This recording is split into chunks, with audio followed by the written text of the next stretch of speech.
Very much. We talk about the Clementine and St. Rosalie. But the yellow rose of Texas is the only girl for me.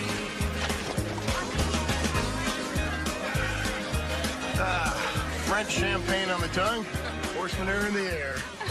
And an arm around a pretty woman. Whatever did we do to deserve this?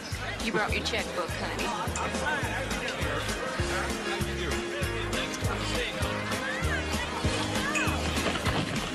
This always impresses me.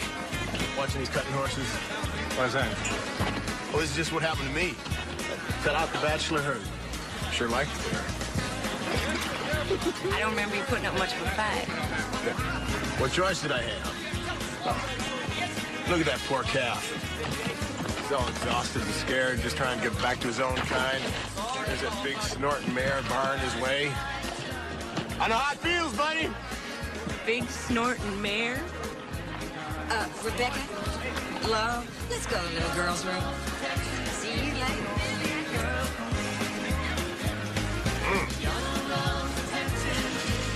Brett, what you looking at?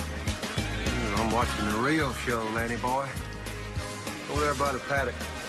Little white miniskirt, way too tight. My goodness. Mercy, mercy. That'll work. Yes, you will. Isn't she the wife of that car dealer, Henry Hatcher? Yep, that's her. I don't favor Henry Hatcher for big-time charity. She's here alone. How do you know that? Because she's my guest. Oh, sure, Cullen. She came out here without her husband, dressed like that, because she's really in love with you. Bachelorhood can make a man so cynical about love, don't you think?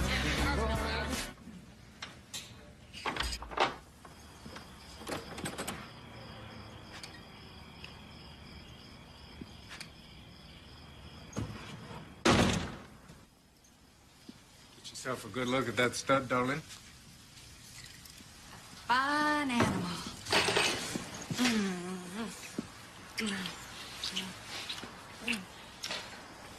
Now it's my turn to look. You stand right there.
Can't get over you. You're a puzzle.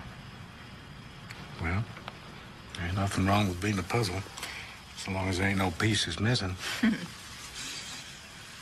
I liked about you at first was what a gentleman you were, all manners and all. But get you out of the country club and into a motel bed. Oof. Look out, Louise.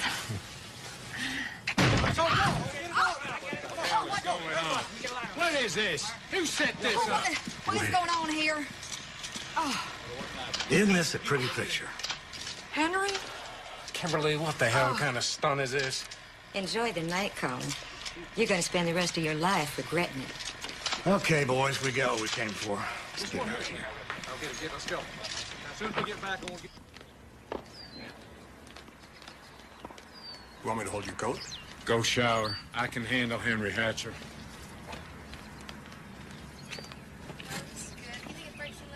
Well, Kimberly's divorcing me. And I'm divorcing Priscilla. Here you go, sir. Yes, we both get what we want then.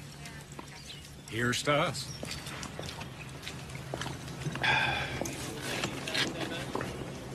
Or did you want something more, Henry?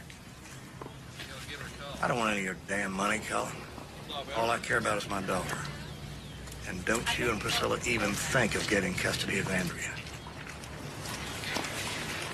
I think she will fight you on that, but that's between you and her. I've done the good daddy thing. I have done the good husband thing. And I have done the good son thing. That is not what I'm after, not at this time in my life. Well, I know what you're after. And God help you.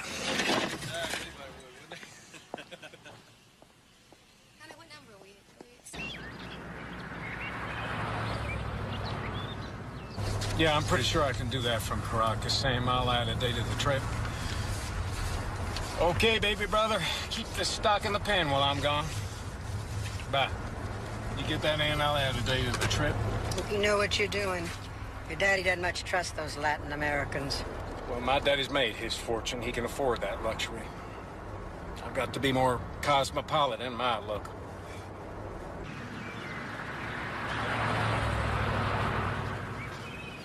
Some wisdom on the spot prices, prime indicator of market trends.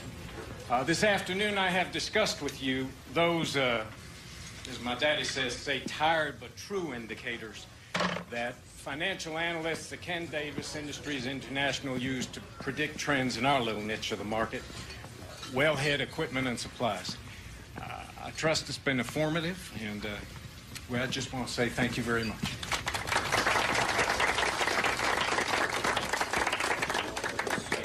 Sorry, Cullen. It's about your dad. He just passed away.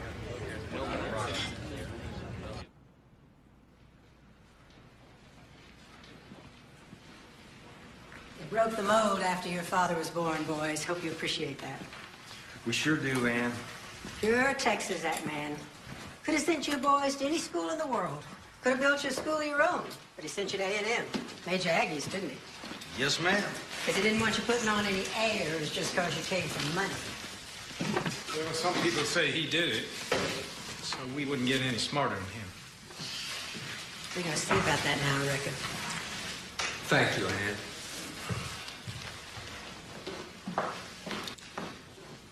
Now, I know y'all are familiar with your father's will. He wanted you to each have an equal and independent share. It's a perfect split. Probably right down to the penny. How many pennies is that exactly? In excess of $100 million. Apiece.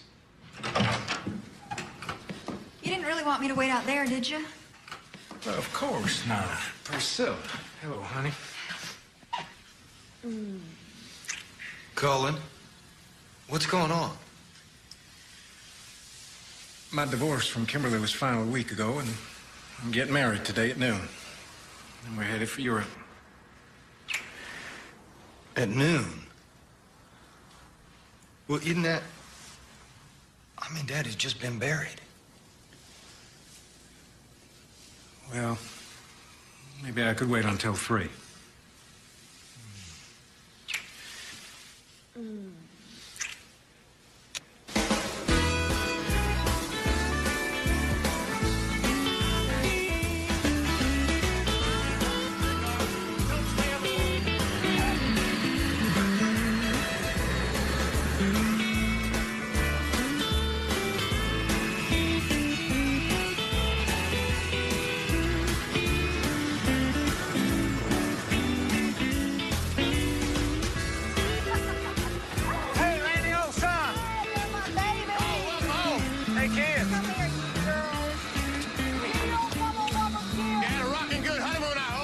I think we shocked a few of our European neighbors. They need a Priscilla now and then. So, this is your new jet. Oh, that's not an aircraft. That is Priscilla's fine closet. The word's that I got a new jet, huh? Yeah, I heard at the bar at the Petroleum Association. Don't Kenny Howell know? He'll turn frog green when he sees I got a bigger model. Sam knows. Oh? What's Sam say? He's not happy. He says you bought it with company funds. With a loan from a company I happen to own. I heard him say it, told everybody at the bar. What did he say? Well, that this company was built by your dad and you're rating it for personal pleasure is not right. Well, the hell with him. He's got no right telling me what's right and what's wrong. I took that crap from my old man all my life. It's different now. So am I. Now it's my time. No one's gonna tell me when to get off the ride. Not my baby brother. Not nobody. Hey, you got no argument for me. Come on. I'll buy you a drink. This may be difficult to imagine. So I thought there's help. Oh, my God, Cullen. It's stunning. I can't believe it. Thank you for everything. So, what's this here gonna be? A bedroom? No, that's too big to be a bedroom, darling. That's your closet. Are you sure? This looks like a bed to me. Shall we christen our house?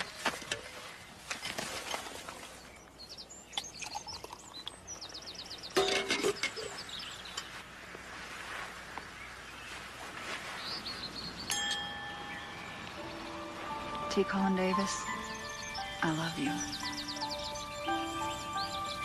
Well, I love you too, darling.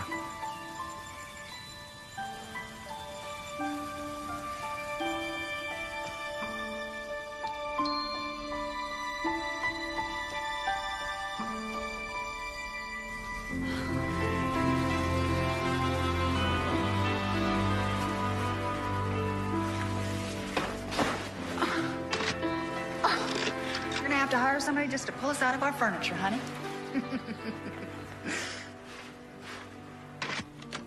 There. Every window and door can be bolted shut. That's just the way I want it. It's a dream, honey. Everything a person could want. Oh, hell, Priscilla, we ain't half done yet. There are all these drawers and closets and tabletops need filling. And I want some of those stone cherub deals in the garden. The best of everything from everywhere in the world. I'd sure like to come along. Oh, you would? Well, how much?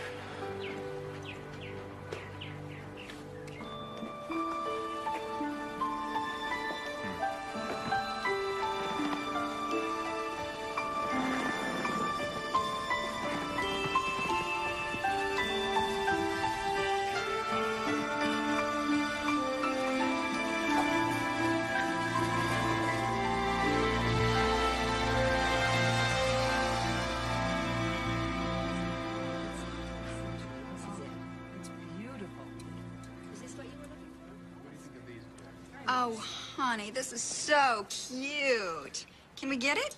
I don't think cute is the right word for a piece of 19th century Staffordshire porcelain. This is ivory, isn't it? Of course. Hand-carved elephant ivory. The very finest workmanship. I like this stuff. So do I, darling. You have some fine things here, Jeffrey. I'd like to make you an offer. For which items, sir? These are very expensive objects of art. Well, all of it. Everything in the store. Including that cute thing.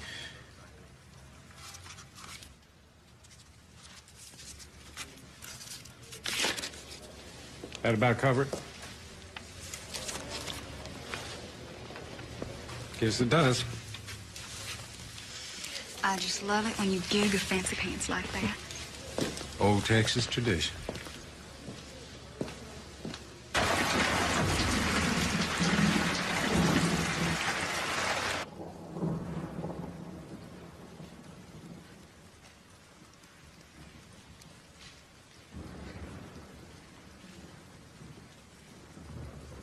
I think it looks great.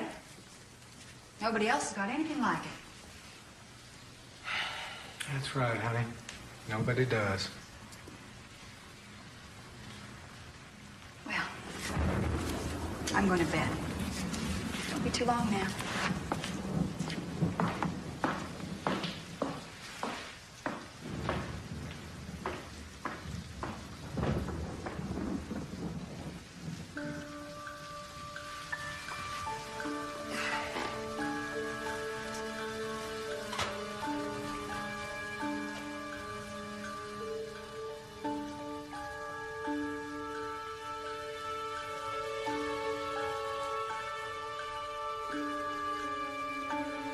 Well, Cullen, you got it all now.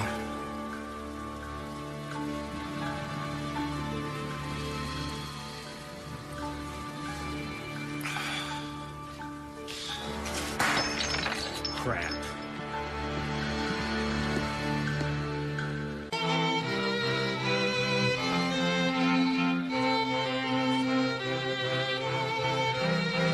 Woo! Cheers, my dears. Here you go. Down the hatch, all of you. You all been to wide before? You know this dance. Anybody join in anytime. Oh, God. That's just very nice. Woo! 3. I'm sorry. 3 737s in prime condition, and the price is rock bottom.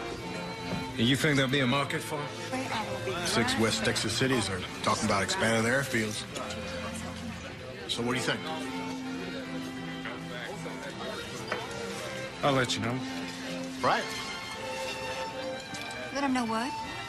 It's business, huh? Cullen, you said we'd be out of here by 8. We'll go pretty soon. Why don't you go find Rebecca and the girls? Because they hate me. They do not hate you. Don't go all whiny on me. I am not all whiny. They think I'm trailer trash, but I'm just as good as they are. Yes, you are. This is my home pasture. I gotta keep working it. I just want you out of this bib and tucker and into something I can hang on to.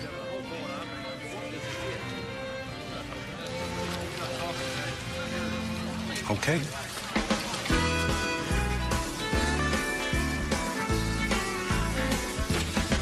Well, I've been to New York City, I've been to Chicago, but they don't hold a candle to Houston or San Antonio. Going back to the country, that's the only way to go. Well, you take off your necklace, I loosen up my tie, and just leave that fancy jewelry on the shelf. But come on over, baby, let's go out and raise some hell. Come on, girl.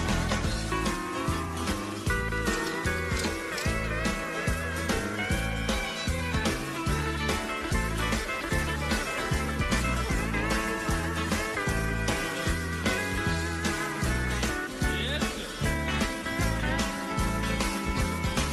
Well, you take off your necklace, I loosen up my tie, and just leave that fancy jewelry on the shelf. But come on over, baby, let's go out and raise some hell.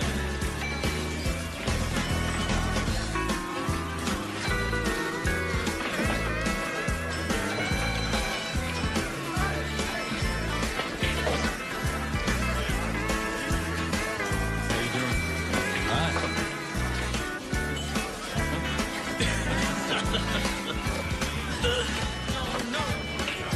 Which old way to go? Takes my breath away when she looks at me. She's from way down south, around San Antonio, and you can't seem to leave that little girl alone. But she breaks my heart every time she walks on by. Good shot, my friend. Go on, girl. But you didn't give yourself much to leave. What about this? What about a cure for cancer? Round the drink says I'm aching. That's Aggie Fried. I am indisputably pleased with myself. Now and then, even a blind pig finds an acorn. Well, let's say we put a few more acorns in the next game. Back 'em up.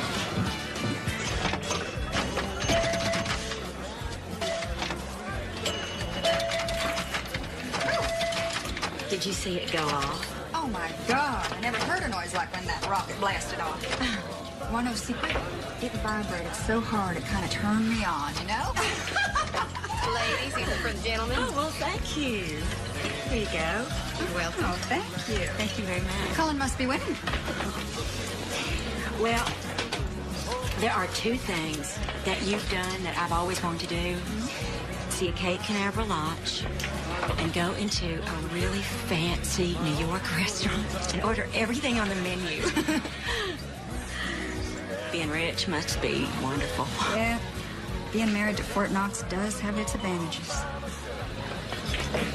Well, being married to a pool hustler has absolutely zero. Darlene, is that what Dennis does for a living? Hustles pool? Oh, it's never more than $50 or so. Yeah, but you don't know Cullen. I mean, he just hates to lose. You think, maybe you could ask Dennis not to beat him too bad? Sure.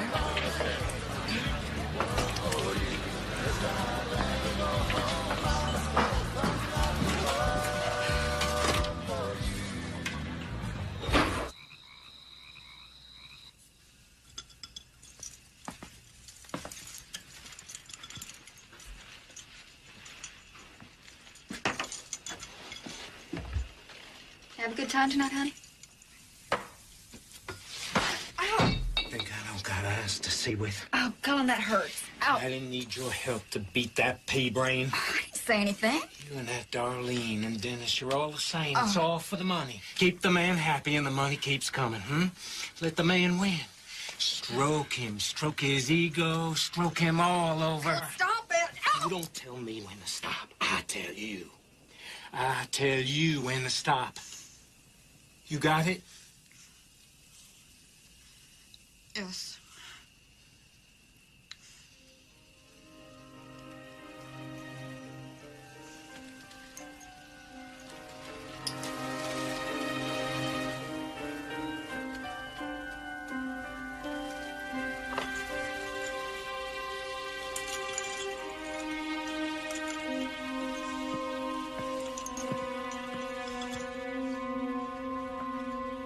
Well, I am awful sorry. Oh, it's not your fault. There's been a little tension around here lately. You just need to blow off some steam. Andy, there's my big girl. When did you get here? Daddy just brought me. Can I go find Janet? Sure, she's in the house with Suzanne. Bye-bye. Now I'm all confused. Which one is she? She's my daughter with Henry. She lives with her daddy, but she visits here a lot. And Janet is from my first marriage, and Suzanne is her best friend, and she lives here about half the time, too. Well, you've got quite a litter. Ooh, look at this place. Doesn't all that old ivy just do something to you? You've been to England, haven't you, Mr. Davis? Many times. Do you think a couple of Fort Worth gals like us could fit in over there? Dawn, from what I've seen, the world over there is dying hungry for Fort Worth beauties. Hey, look at you. You're the real Texas gold. Well, that's right. You're the reason us men get up in the mornings. Why else you think we work so hard? Put on these scratchy neckties or hard hats and boots. Well, Lanny, I'm afraid this proposal doesn't make any sense. There's currently a glut of surplus aircraft on the market. Well, I like it. Well, you like it all you want, Cullen. We're not buying 737s in this market. Yes, we are.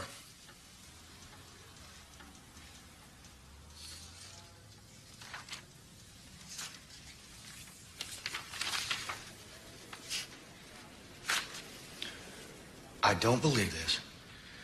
I won't believe it. You are no longer in any position to tell me how to run this company or what to do with my money. Now, we both know what this is about, Cullen. I think you've been using company funds to guarantee your personal loans and run up incredible amounts of debt. I asked you to stop. And I'm asking you to mind your own damn business. You are still a very wealthy man, Sam. Yes, I am, John. And I intend to stay that way. My plan is to be out of the oil business in about 5 years anyway, so you just go ahead and buy all the airplanes in the world. Run your share into the ground. It doesn't mean nothing to me. This is just like you, Cullen. It's so precise, so well thought out, a real clean wound. You got such an orderly mind, brother. But this new life you're living is a pathetic, tacky mess. How's that gonna work out, boy? You got a notion?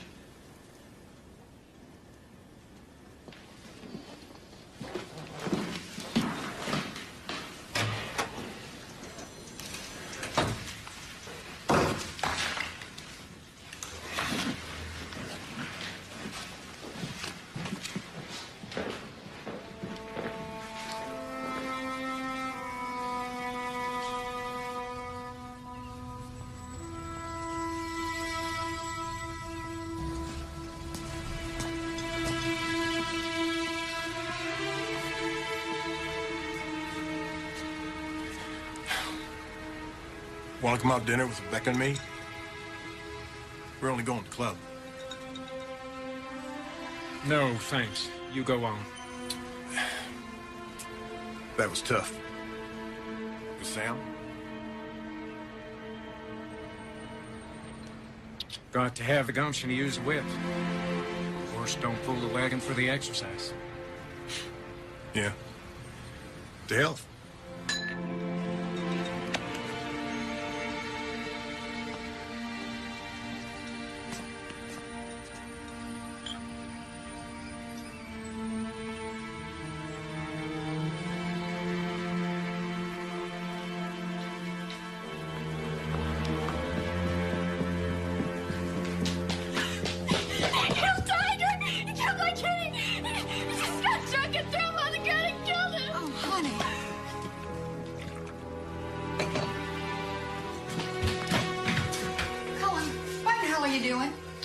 Her to understand what would happen to her if they get in. Is that how you wanted to end up? Kill him! No! You killed him! Are you insane? She didn't throw the security bolts. How many times did we tell her? If she is the last one in, she has got to throw the bolts. Throw the bolts. Throw the bolts. Throw the damn bolts. Stop it, Colin!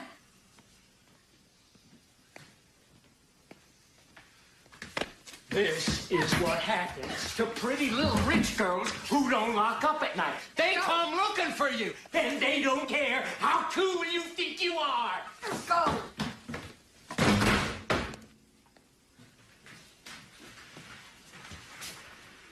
Next time she'll remember. You just say if she doesn't.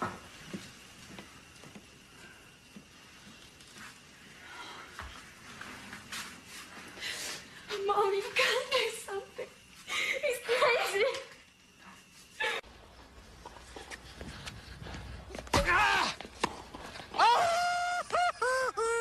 That's Aggie 5. I think I put one past you there, old fella. Good match. I do believe you were playing with increased ferocity today. Well, maybe that's because I got to pick up Priscilla at the airport tomorrow. I'll be eating crow for a month over this kitten thing. Well, that's a diet can drive a man crazy. She skiing? 2 weeks up at Bunny Mountain Trail. Broke a damn ankle, can you believe it? Ow! That'd be perfect. Son, I know what you're thinking. You can have a good time with such women. That's why God put them here. Just don't make the mistake of marrying one. You know, there's nothing wrong with a little flash in a man's life. After a while, it's like leaving your Christmas tree up all year long. It just never does fit in with the rest of your furniture.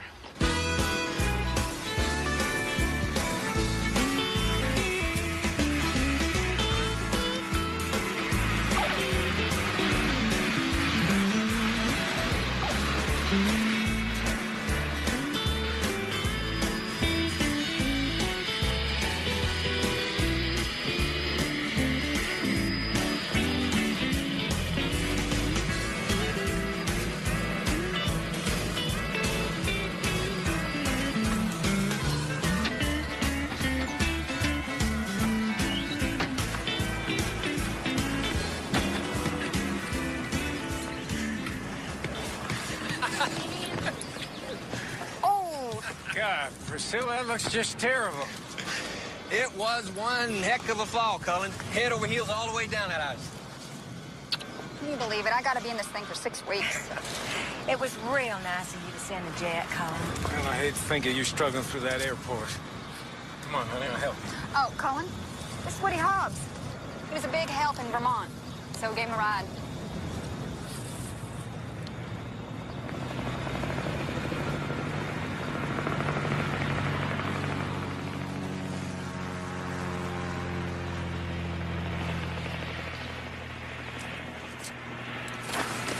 Let's go. Well, Woody? Fort Worth? Not too far from here. Well, you rode 1,000 miles in my jet. I guess I can ride you around the block in my caddy.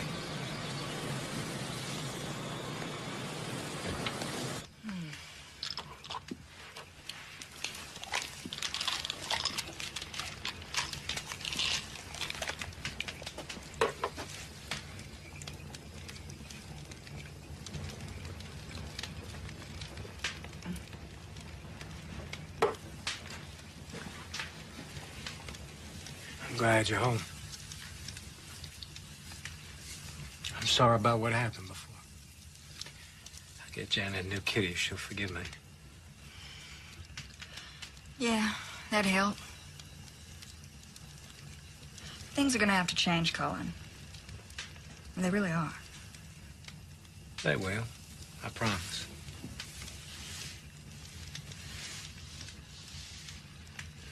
Doctor said I need stimulation to heal right. Stimulation? Mm-hmm.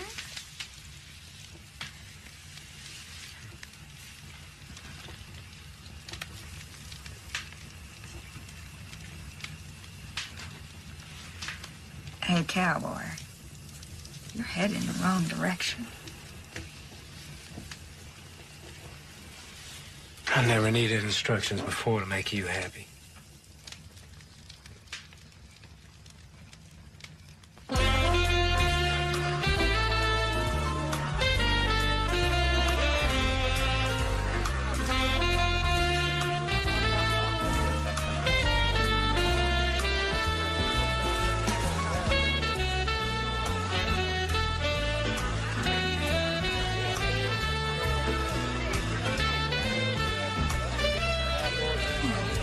That is quite a necklace you gave her tonight, Colin. I don't want to know what it cost you. Looks like your nephew from Austin's getting an eye for it. Them diamonds make her glitter, don't they? Just like a Christmas tree.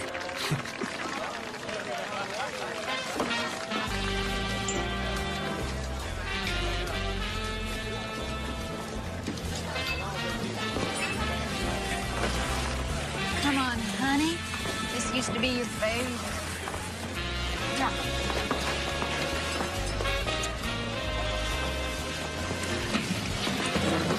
Come on.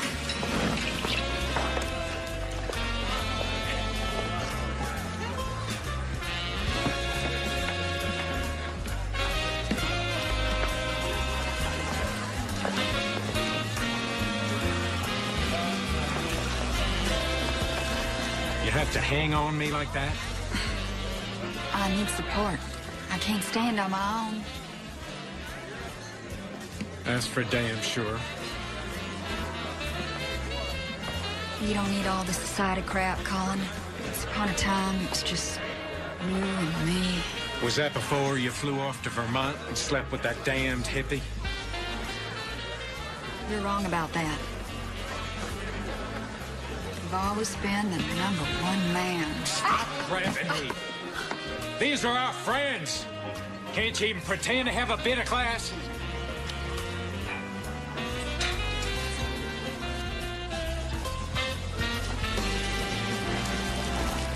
That's it.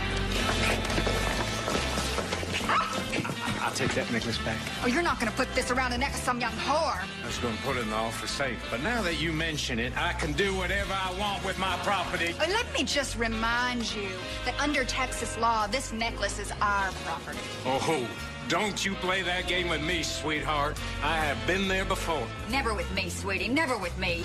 You ain't king of this playground. This ain't no takesy-backsy.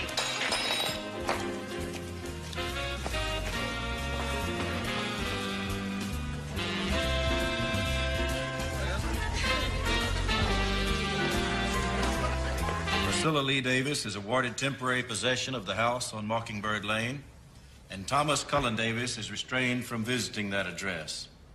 Monthly child support payments of $3,500 are to be paid by Mr. Davis, who will also advance $18,000 of the eventual settlement to pay Mrs. Davis's legal fees. Mr. Davis is also restrained from making any material financial transactions involving his personal or corporate assets without prior approval of this court.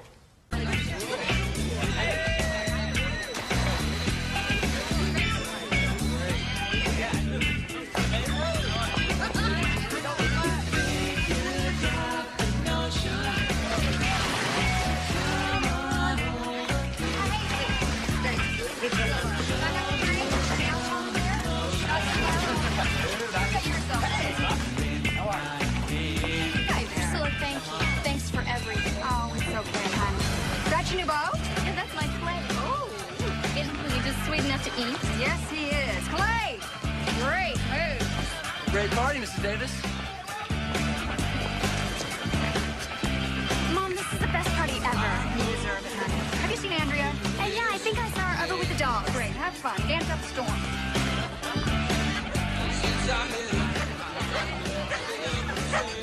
Hey, Angel. Look what I taught Underdog today.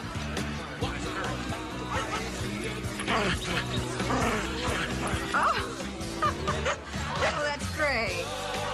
Well, come on up and get something to eat in a little bit.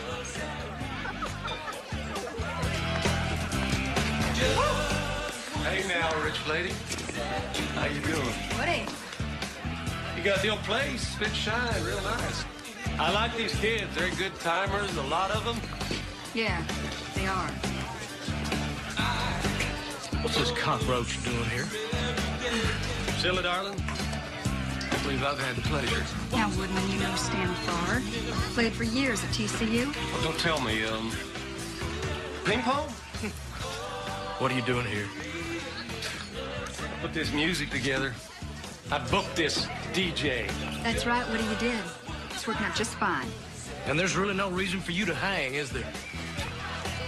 No, Godzilla. My hang days are over. But you enjoy yours while they last. Hey, Woody. Sweetheart.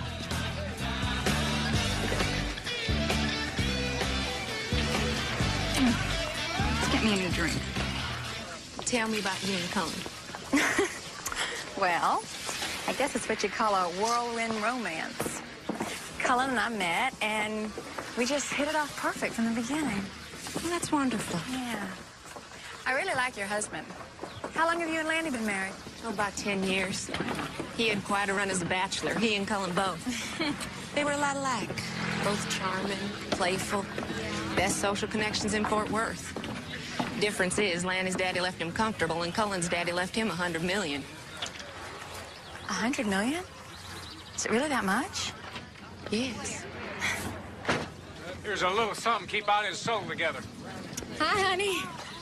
Wow, looks good. Boys, take those over to old Manuel. Cook them up right now. Okay. How about y'all? Yeah, I'm ready for a home-cooked steak. Steaks are on. Oh, good. All right. Cullen, is it true she didn't know who you were when y'all went out on your first date? That's the truth. And I'll tell you how I know. We happened to drive by Ken Davis Industries, and she asked me if I ever met that horrible old skinflint who used to run it. I liked her so much, I couldn't tell that skinflint was my daddy. I only meant that when the school where I teach had its annual drive, he never gave a dime. Well, Stinky Davis wasn't much for charity. No. Well, there's Kenny Howell and his wife. Oh, she writes a society column for the newspaper. Y'all excuse us. You bet. Praying proper school teacher. They should only know. You just keep your tinder dry till later. What do you think? She's hard to figure. Doesn't know Cullen's worth $100 million, but look at her latch on to Martine Howell like a climbing vine. I guess the Priscilla era is OVER over. When she's out of the mansion and out of his checkbook, then it'll be over. Yeah. Hey, Pete. Aren't we supposed to meet inside? I tried to call you, Cullen. The judge granted her another delay. Again? What's the excuse this time? She says her ankle's bad or something. Her ankle. We're going on 2 years of delays now. I've heard every excuse twice. I know. There's more. She's asked for an increase in cash for support and legal fees. Judge Eversol's going to rule on it next week. I'm sorry, Cullen. I know this must be driving you crazy. This judge has frozen my assets. I can't run my own business. I can't go in my own home. My whole life's being controlled by this woman. Now, why would that make me crazy?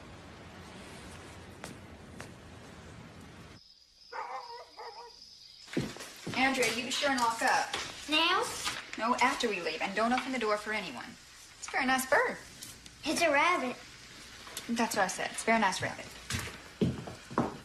Come on, Priscilla. I gotta stop by the Aces. Oh, Stan, we're gonna miss the movie. We'll make the movie.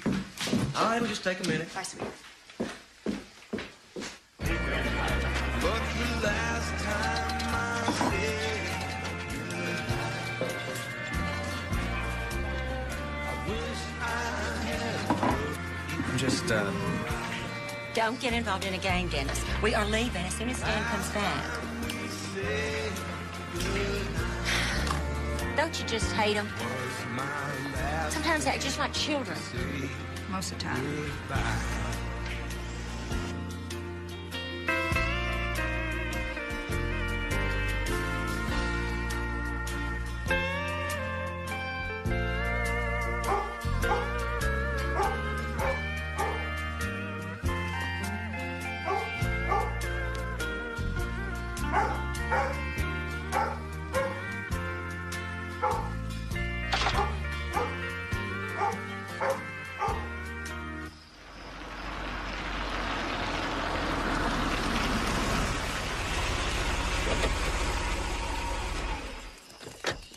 I really love Paul Newman, and we missed half the movie all because you had to go play bill collector. It's a business, okay? I have to make a living. I don't get a check in the mail every month. Hey, what's up with you folks tonight? Did she forget to feed you?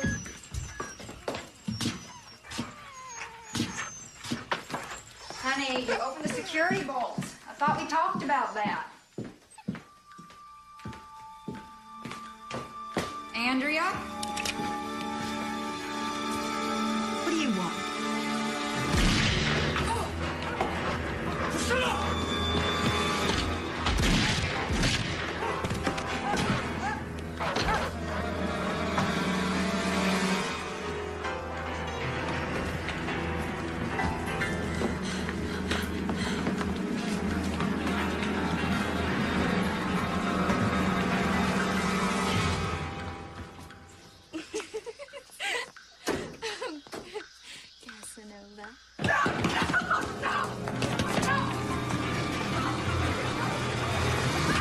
Let me go! Let me go! Priscilla? Let me go!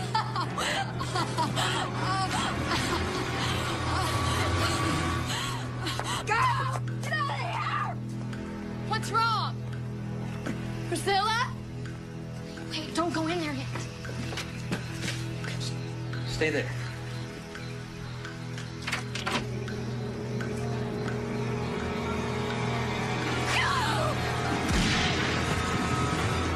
No, please let me go. Please let me go. Get away. Get away.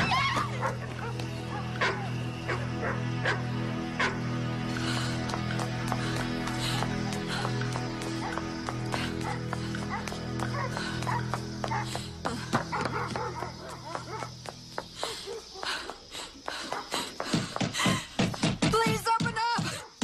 Please! I'm Priscilla Davis from up the hill. Please open up! Cullen is up there! He's up there! He's killing all of us!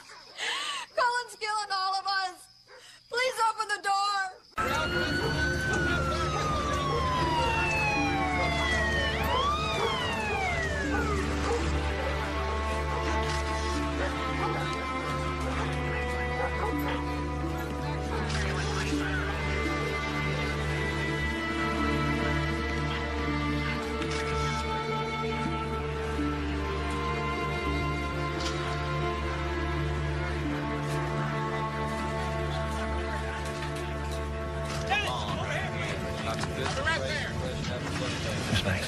sir. Miss Banks, now I understand that you can identify the person who did all this. Yes, sir, it was Cullen Davis. He was wearing this funny wig, and he was dressed all in black, but I still recognized him. Cullen Davis. That's right. Stinky Davis' son. That's right. Can I please go to see Clay in the hospital now? Please? I'll go on. I didn't do anything to those people, Karen. I swear. I know. I know this is all a big mistake. I'm a man with enemies. This is a frame. I can smell it.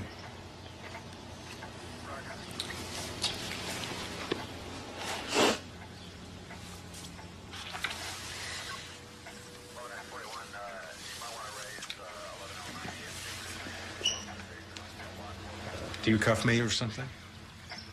That's okay. That won't be necessary, Mr. Davis.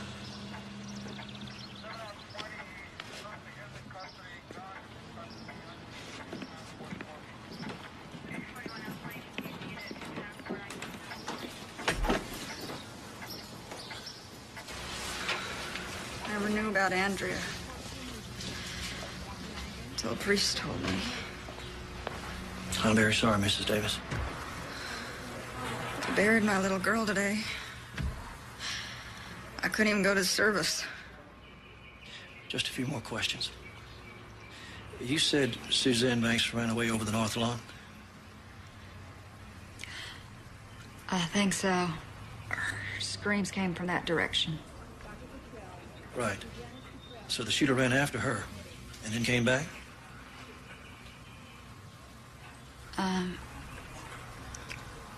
I only heard Cullen run after her. If he came back, it was after I ran away myself. Okay.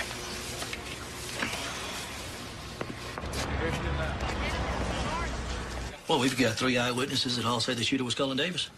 Only 2, Bill. That Clay kid was in shock. Where's Davis say he was? Well, he left his own caddy downtown at work, picked up a company vehicle, and said he drove to see a movie. Nobody near the crime scene saw either vehicle. Now, frankly, I'd feel a whole lot better if we had a murder weapon here. Or some fingerprints. Tire tracks. Fiber evidence, or that wig he was supposed to be wearing. Or any damn thing. Still, if I was DA, I would jump on this with both feet. Oh, really? What was our budget to prosecute major felonies in the current fiscal year, partner? I don't know. I saw the figure once. If you were DA, you'd see it in your sleep. Cullen Davis can outspend this office 10-1. All right, so the guy's got bucks. So we have to ask to deny bail. We are going to prosecute this, aren't we? Sure we are, Glenn. I just like to take a deep breath before I jump off the high board. Gentlemen. Oh, come right in, Luke. Don't let the closed door of the district attorney in privileged consultation with its associates and investigators stop you now. I wouldn't be living up to my reputation if I did. Wheeler, I don't imagine you could wait for the press conference like all the rest of the reporters. Didn't I just answer that? Mitch, help me out. You gonna prosecute Cullen Davis for these murders? For the murder of the minor child, Andrea Hatcher? Yes. And what about the boyfriend? Can't prosecute for far this time. Our key witness is Mrs. Cullen Davis.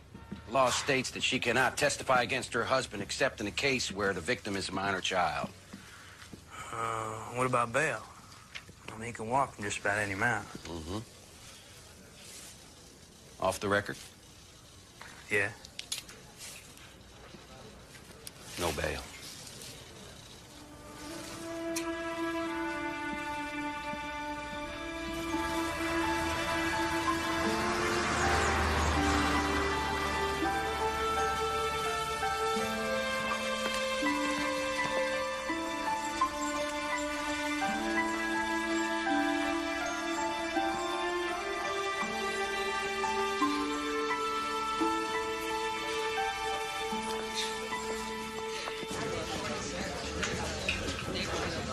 So, the gray man's not here yet, huh? Yes, ma'am. Yes. It looks like he followed you. Howdy, Pete. Oh, morning, Mitch. Glenn? Hey, Peter. Mitch Conlon, Glenn Scully. I'd like to introduce you to Richard Haynes. He'll be joining the Cullen Davis defense. Call you racehorse, don't they? Or just race. Yeah, we met at the ABA in Austin a few years ago, I think. That's right. Bring your hammer nails with you this trip? Come on in, boys. One of the many stories about our famous opponent, Glenn. He was once hired to defend a gang of biker types. Motorcycle enthusiasts. Uh-huh. Who had nailed a woman's hands to a fence just for fun. Oh, Mr. Haynes brought hammer and nails into court and was prepared to nail his own hand to the judge's bench just to prove it wasn't so traumatic after all. I always regret the judge ruled against my demonstration, but we got an acquittal without it, and that's what really mattered. Now, Mitch, I am distressed to learn that you have my client in county jail. Well, we're just a little concerned that no amount of bail will hold Mr. Davis if he decides to run. My client is a prominent businessman with many ties to the community and local interests. Including a Sabliner that he keeps fueled and ready at the airport. I understand in terms of bail, he would be completely within his rights to take off in that machine so long as he stayed inside the borders of Tarrant County. Well, he'd have to cut some pretty tight corners to stay inside Tarrant County in a Sabliner. Well, hard and precise maneuvering is not against the law. I intend to do so myself. I'm sure you do. So I'd be obliged if you would issue a release order. Sorry, Race. No can do. We are amending the charge to one which carries no bail. What possible charge? Capital murder. On what grounds capital? Homicide committed in the act of another felony. The divorce court had enjoined Cullen from setting foot inside the mansion. The minute he broke that order, he became a burglar. That's preposterous. And in Texas, burglars who kill their victims risk the death penalty, and they get no bail. I'll demand a hearing. No judge will go along with this. Maybe not. But in my experience, Texas judges are notoriously hard on defendants who are charged with gunning down 12-year-old girls just because they got in the way. Clay went on ahead of me, and he just got inside the doors when I saw him. Saw who? The man with the gun and the long black wig on his head. It was Cullen. I tried to stop Clay, but I was too late. And the man shot him down. And then he came after me. Came after you. Yes, sir, and I ran. Miss Banks, what has been the medical result of Clay's being shot? He's paralyzed. He will never walk again. Was there any doubt in your mind as to who shot at you and Clay? No, sir, no doubt. It was Cullen Davis. Thank you. Miss Banks, how old are you? I'm 18. This hearing is to determine if Mr. Davis will be tried for the death penalty. Do you understand that? Yes, sir. You weren't injured that night, were you? No, sir. I lost a sandal, but that was all. You lost a sandal. But no wounds. You never went to the hospital as a result of this incident? No, sir. 18 years old. I'll bet you never spent a day in the hospital in your life. No. No further questions.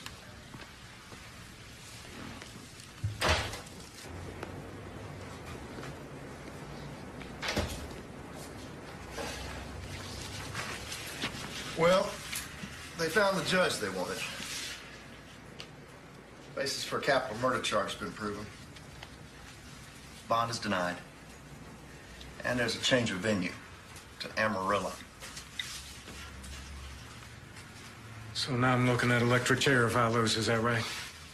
You're not gonna lose, Cullen. There is a 10-acre silver lining to this capital charge. Jurors never want to get blood on their hands. And when I questioned Suzanne Banks... Wait a minute. You questioned Suzanne Banks? Yeah, that's right.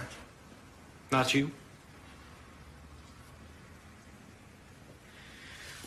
Well, now, I know lawyers don't like it when clients interfere with the game plan.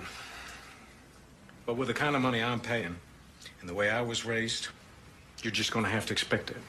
Just like I expect you to be a little more vocal in the future. There is a time to speak and a time to listen. Now, this hearing forced the prosecution to reveal its case. Now, we've got months to prepare the best defense. Well, I'd be curious to know what the defense is going to be. You didn't do it. Oh, right. That's good, Bate. Those are probably the exact last words of every man who's ever been lynched. My own wife is going to testify against me. See, you sue me because my dog bit you. Well, now, this is my defense. First, my dog doesn't bite. Second, my dog was tied up that night. Third, I don't believe you really got bit. And fourth, I don't have a dog.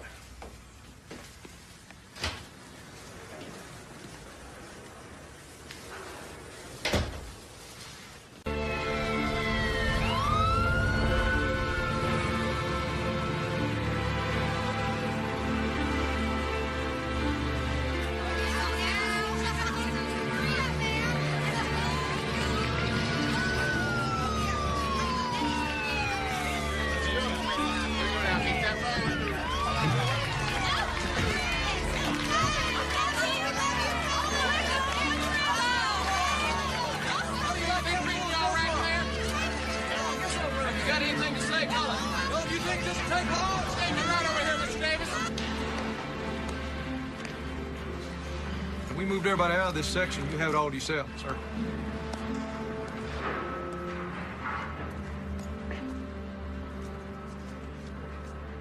This will be just fine. I appreciate it. You bet. Now, when you were approaching the mansion, when did you first get the impression that things were not normal? Well, it was right away. We heard screaming, and we started up the pathway to the house. Suzanne, are you here? Hey, wait, don't go in. Stay there.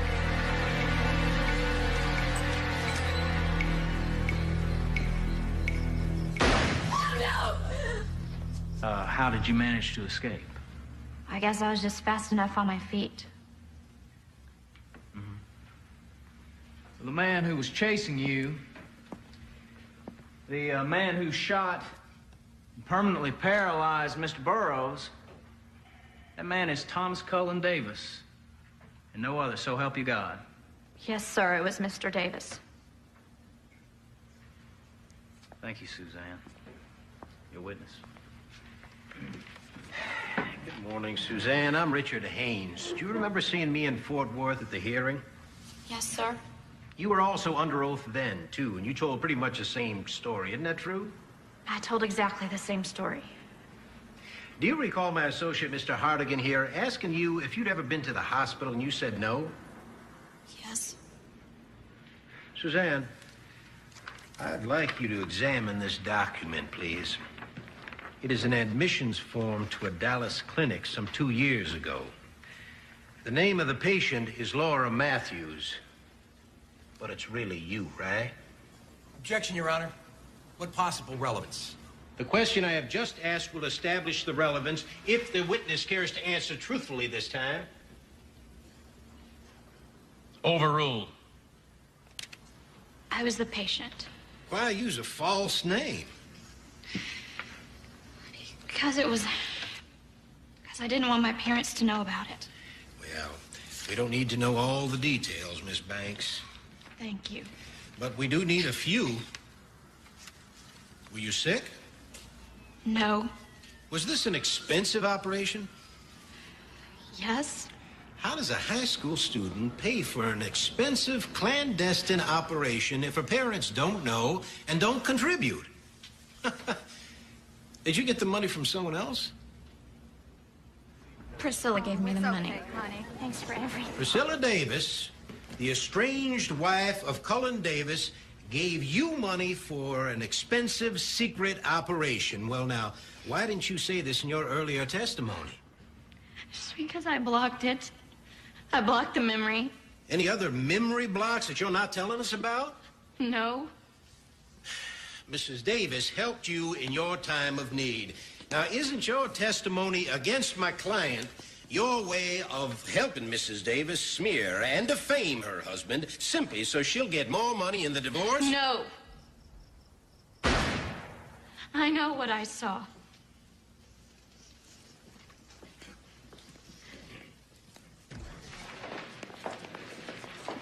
We're all rooting for you, Cullen. I thought a nice cherry pie would cheer you up. Well, isn't that the sweetest thought? Did you bake the traditional hacksaw and heat? Just little old cherries, Cullen. that's all. Hello, honey. Hi. Y'all enjoy it.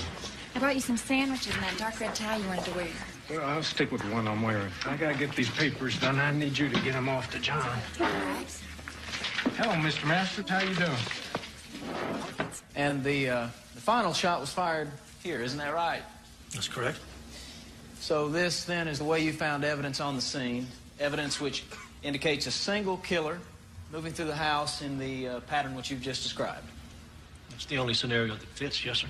Thank you very much, Lieutenant. It's your witness, Mr. Haynes. Now, in your direct testimony, Lieutenant, you described yourself as being a professional on a police force that prides itself on being professional. Yes, sir.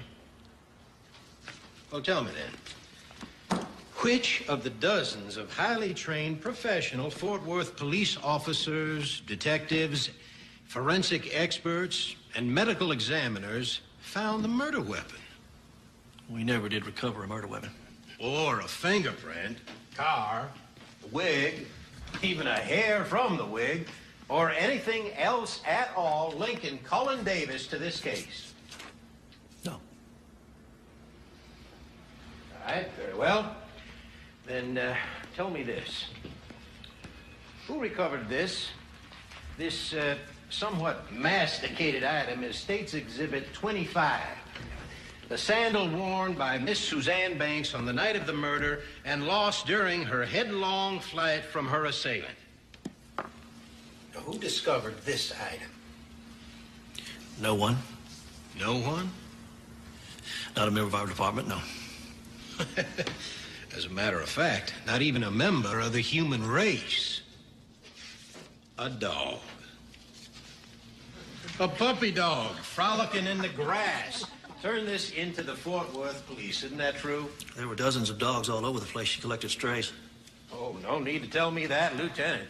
I can see that they were all over the place. I can see them here and here and here. Dogs sniffing the bodies, dogs running through the crime scene, dogs licking God knows whose fingerprints from the kitchen counters.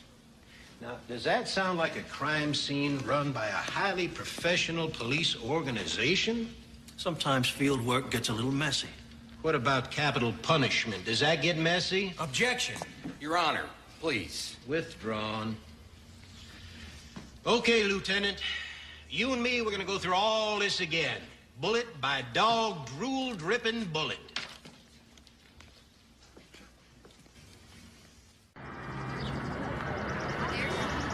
When did you first suspect that the security of your home had been breached on that night? The dogs were acting spooky, and the house was unlocked. But I wasn't absolutely sure till the moment I got shot. You were shot when you entered the kitchen. Is that right? Yes. Tell us what happened in there. He came out of the darkness, and he was wearing a wig. But I could see it was Cullen. As sure as I see him sitting over there now. And he just raised his arm, and there was this plastic bag on the end of it. And he shot me. And as I lay there bleeding, shot Stan.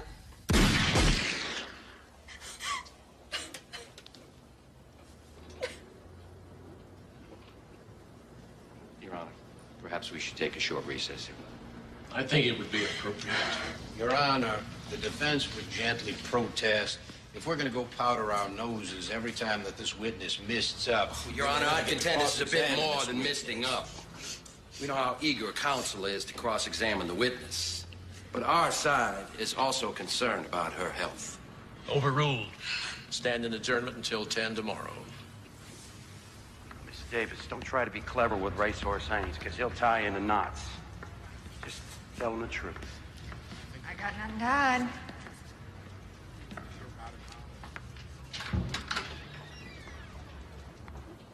Good morning, Mrs. Davis. I'm Richard Haynes, one of your husband's attorneys. How do you do, sir? Mrs. Davis, do you know a man by the name of Woody Hobbs? Sometimes goes by the name of Woodman? I know Woody, yes. And what is your relationship with him? We're friends. Have you ever had your picture taken with Woody Hobbs? I don't know. Maybe. At this time, Your Honor, the defense would like to enter into evidence a photograph of Mrs. Davis and Mr. Woody Hobbs. Let Mr. Conlon and me see it first. Very well. Whoops. Objection. Got away from me. I am so sorry. Objection, Your Honor. Objection. We have seen, the jury has seen, everyone has seen. Mr. Haynes did that deliberately. I'm sorry. Order. Mr. Haynes, that was beneath your dignity. I'm sorry, Your Honor. I had no idea the poster was so slippery. Disallowing that picture as evidence. The jury will disregard seeing it. Proceed.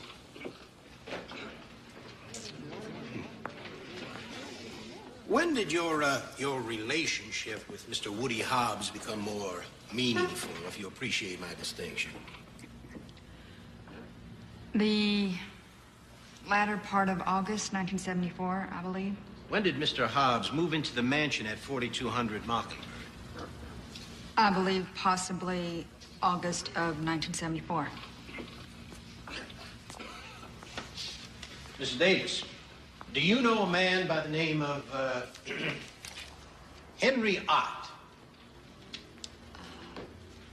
I don't recall him. He's sometimes called Rooster, or his associate Joyner Hughes. I don't think so.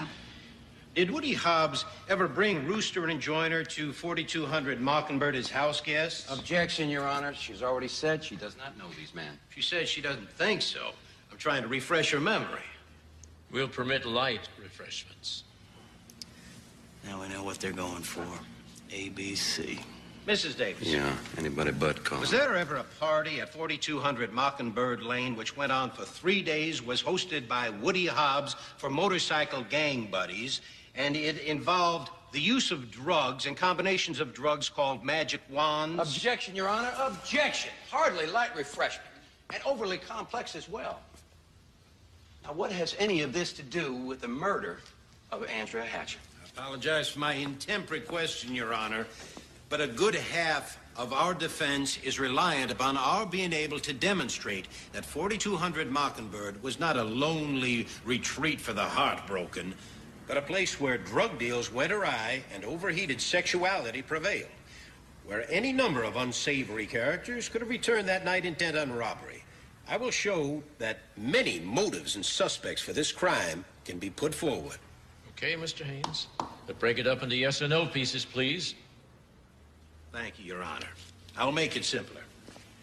And I'll be nicer. Okay, Miss Davis, let's go back about a year now. Do you remember a night when you and Woody Hobbs were fighting, and he had wrecked your car? Did you want him to come home with you that night? No. And yet, when you later returned to 4200 Mockingbird, Mr. Woody Hobbs was there already, wasn't he, in the kitchen? Yes. So, how did he get in? Past the locks and the security? I don't know. That night, the security system that Mr. Hobbs penetrated was under the control of the same person who was controlling it the night that you were shot, Andrea Hatcher. Isn't that true? Yes. Did Andrea say that she let Hobbs in that night? Objection. Or any night? Objection, Your Honor, please. Utter hearsay. Sustained. Mrs. Davis, Have you ever taken cocaine? Your Honor, please. That's okay. Our apologies to the court. This is Mr. Davis's birthday, and these are Mr. Davis's sons who have not seen him for quite some time. We're almost at lunch. Let's take a recess.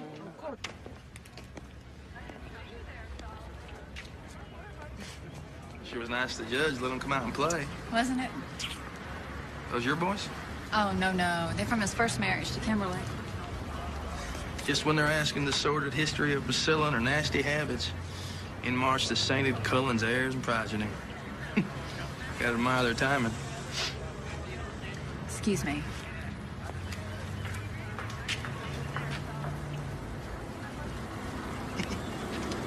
Thanks a lot for bringing them up, Lanny. It's a real boost to see them. Oh, glad to do it.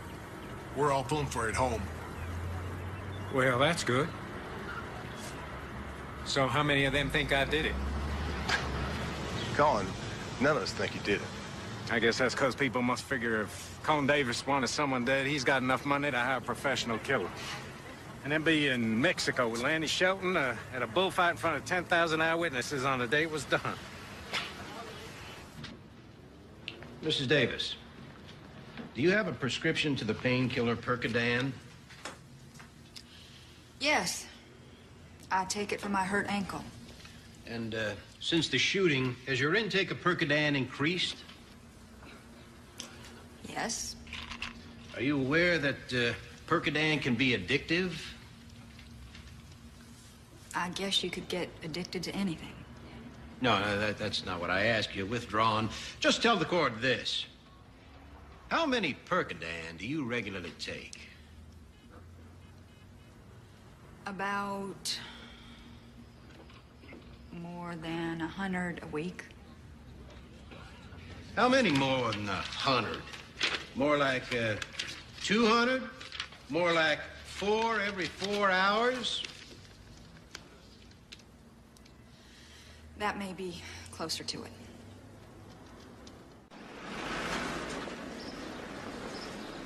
So, first time you had intimate sexual relations with Mrs. Priscilla Davis was on a skiing trip to Vermont when she broke her ankle?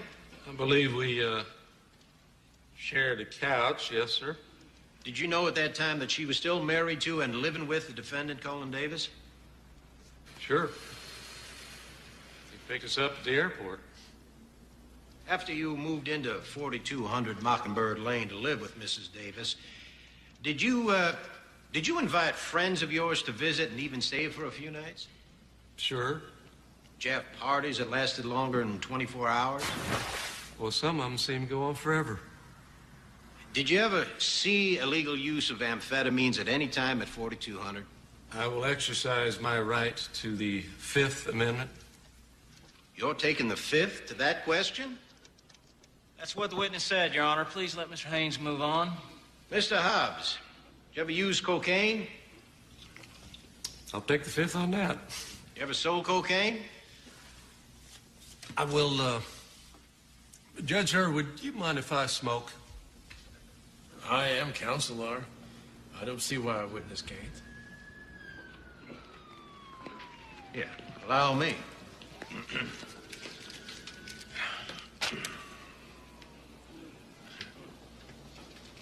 Okay? You comfortable? Yes, sir. You still comfortable taking the Fifth? Oh, yes, sir. Mr. Hobbs, after learning of the shootings at 4200 Mockingbird, you made an immediate effort, independent of any police inquiry, to secure an affidavit from your current girlfriend stating your whereabouts on that night. In other words, to establish an alibi. Is that not true? That's true. Because your drug history and your knowledge of valuable objects in the house might make you a credible suspect. Was that the reason? I realized I'd make a real good patsy. Boy, howdy, was I right. And how did you come to go to the Willie Nelson concert? Well, Mrs. Davis rented a motorhome for all of us. And on this trip, Miss Larkspur, Mrs. Priscilla Davis was supposed to be your chaperone, isn't that right? Yes, sir. Did you engage in sexual relations with either of Mrs. Davis's male guests? Yes, sir, with Bickle Marsden. Was Mrs. Davis aware of this liaison? Well, sure. I mean, she was right there in bed with us. I mean, she was with Woody, and I was with Bickle. And is that the configuration which endured the entire evening? The what? Is that the way everybody stayed hooked up? Oh, no. You see, Woody wanted Priscilla to have sex with Bickle, so she did, and, we watched. Oh. And how old were you at this time, Miss Larkspur? 17.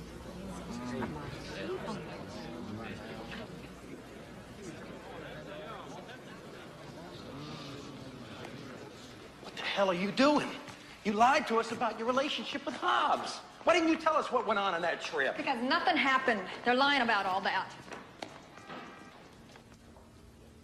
Of course I love Cullen. He's been wonderful to me and my boys. But that doesn't count for a thing when I swear on God's holy Bible to tell the truth. Very well, Mrs. Master. Tell me, did you see Mr. Davis that night between the hours of midnight and 1 a.m., the time that he was allegedly at the mansion?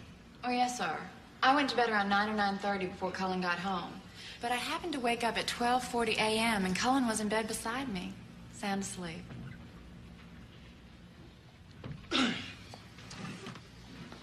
Mrs. Master, in your police interviews and your grand jury testimony, you never mentioned waking up at 12:40 a.m. and seeing Cullen there beside you, did you? No. Why not? Well, it didn't seem relevant at the time. I see. But now, with your lover accused in a capital murder trial, it suddenly seems relevant? My goodness, yes.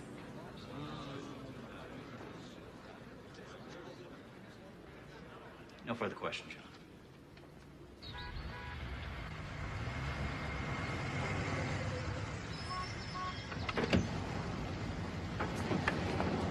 Oh, thank you, Bobby.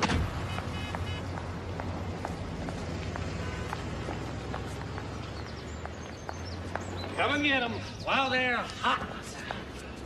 Genuine collector's item. Souvenirs from the trial, right here.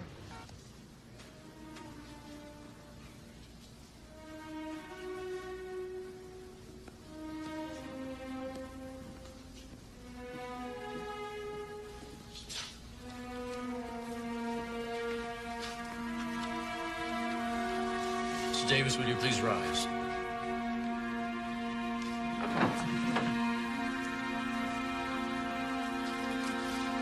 We, the jury, find the defendant Thomas Cullen Davis not guilty.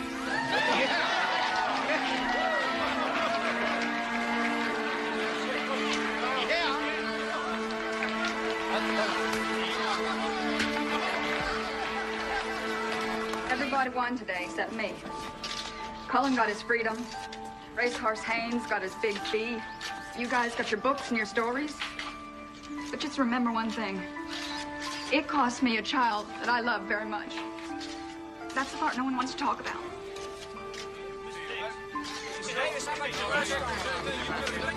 Honey, we really gotta go. Well, let me say something to these people first. Excuse me. We're sorry to leave, but... Well, all this noise after the quiet of the jail. I can't believe you mean that. Well, maybe not, but my pilot says the front's closing in. We've got to get airborne if we want to get out of here. Well, I hope you understand. We just need to get away. Just disappear for a while, buddy. Well, you'll know when we reappear. God bless y'all. That's how Aggies say thank you very much, my friends. Fly safe, buddy. Excuse me. Excuse me. Cullen. Mind if I just ask you one question?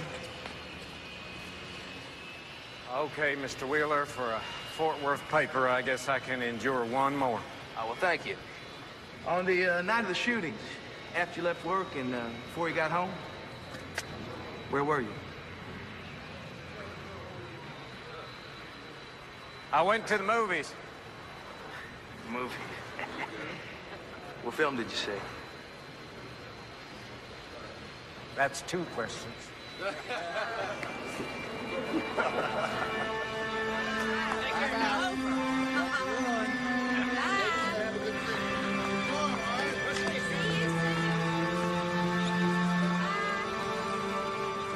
it's over. I always knew he was innocent.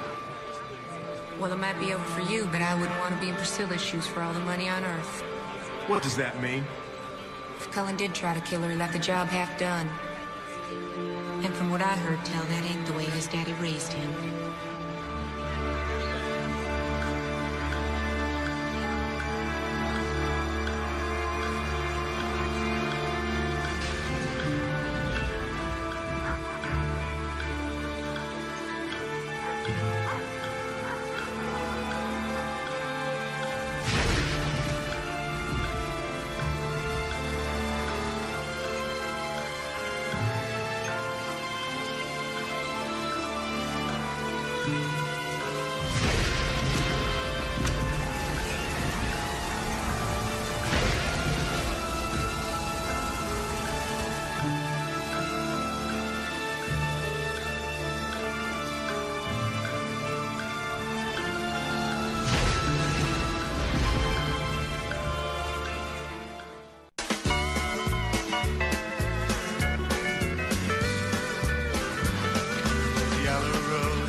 For this princely welcome. Yes, I am. I just want to remind you all that Texas has everything that Venice has and more. So, did you have a nice trip? Darling, it was great. We did a little shopping. We ate like pigs. We rented one of those rowboats and kissed under the bridge's sides. We saw every church and ruin they got. Yeah, I would like those ruins much better if those stones didn't remind me of that jail in Amarillo. Well, at least you managed to get away. Well, we did and we didn't, you know. Now, where are they? Where are my onions? We were changing planes in New York, and 5 or 6 people came up to us and said, "Hi!" from the pictures in the papers. Well, that's too bad. Oh, I didn't mind it that much. Well, what about Karen? Even less. Hey, Cullen, did you rope this thing before you shot it? No! Cullen! Darling? Oh, my God. My boys are gone. He took them. What are you talking about? And my ex-husband took my kids from me. Your ex-husband got temporary custody by claiming your recent activities have been detrimental to their physical health, moral development, psychological, and emotional security. What activities? Well, I suppose they mean your relationship with Cullen. I don't believe it. Who decided that? An old friend of ours, Judge Ebersol. Coddling bastard. 3 years I've been at this divorce with Priscilla. Not once has he ruled in my favor, and now this? Karen, I'm pretty sure we'd quash this thing. For one thing, Ebersol wasn't even involved in your divorce. Now, as far as Priscilla's concerned, this thing's just gonna play itself out at its own pace. In the meantime, get back in the swing of things. It's the unofficial motto in divorce law. Living well is the best revenge. Just get her children back, and then we'll start living well.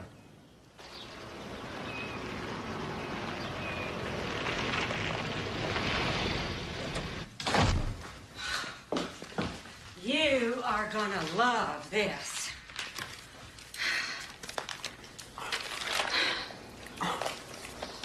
Look at them, would you?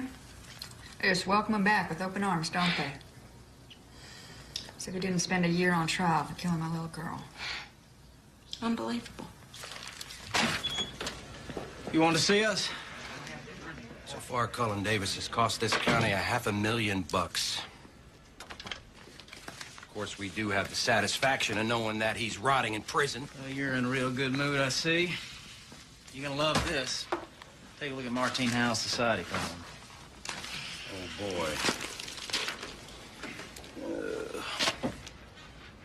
boy. Unavoidably detained for the first part of the social season. But now Fort Worth expects a lot of personal and charitable action from T. Cullen Davis, shown here dancing at the country club.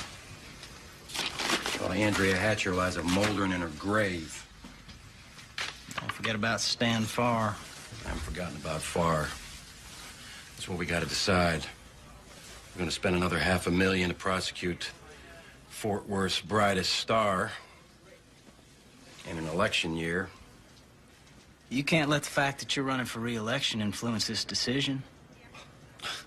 Do your feet ever touch ground, Glenn? Oh, besides politics, we got legal problems with the Farr case. The forensics on Farr are better than they were on the girl. Yes, but we still don't have a gun.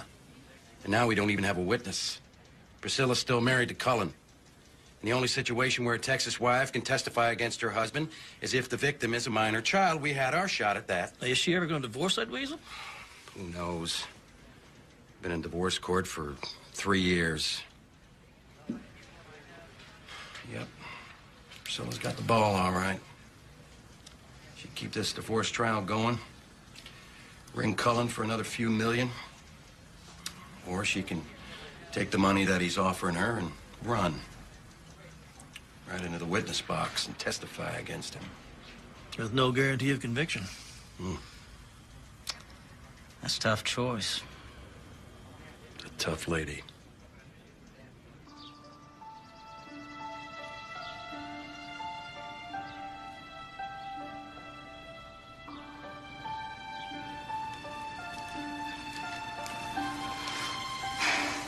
You look beautiful.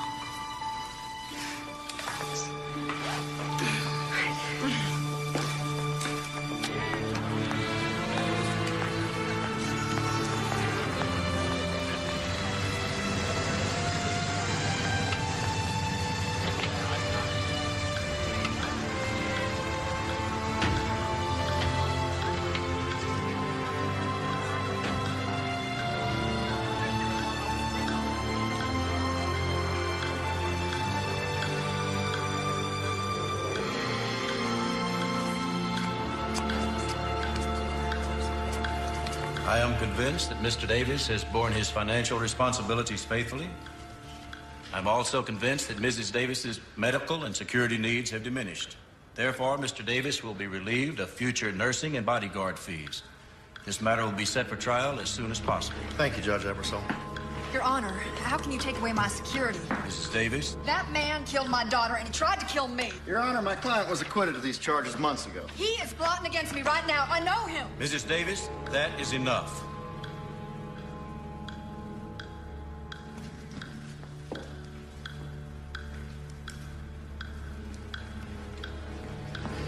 Boot's squeezing her foot now. Listen to her howl.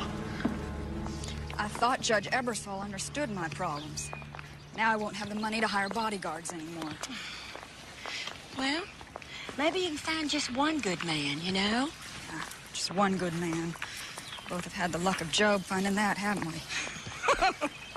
You say that again. I'm so tired of all this. You were smart to go no contest when you divorced Dennis. Thank you. Yeah, but the difference is, I mean, my ex was a no-brain pool hustler who never made a dime. I mean, Cullen's got cocktail forks worth more than him. And you know what? You deserve as many of those little forks as you can get. Hey, do you remember that karate guy that used to come up here all the time to the parties? He would make a great bodyguard. Ollie Peterson? Uh-huh. And he always really liked you. Yeah, I could talk to Ollie. Sure. You know what else? I've been ordered to let Cullen and his vulture lawyers into the house to make an inventory of what's here.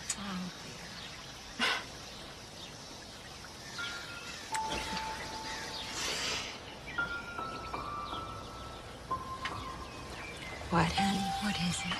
What's wrong? Can I show you something? Oh, sure.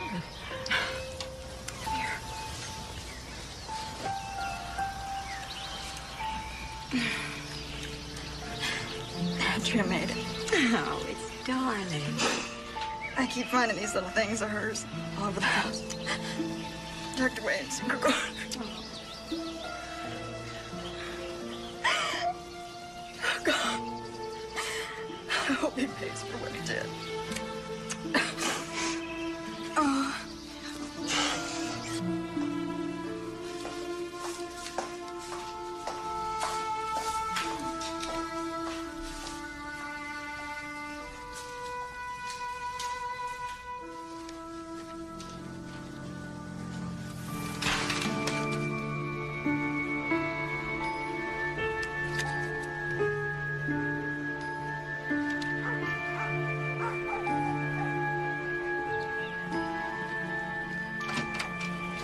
Davis?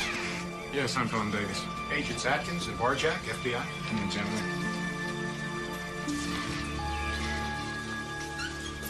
Cullen Davis, I have a contract to see that you don't see Christmas.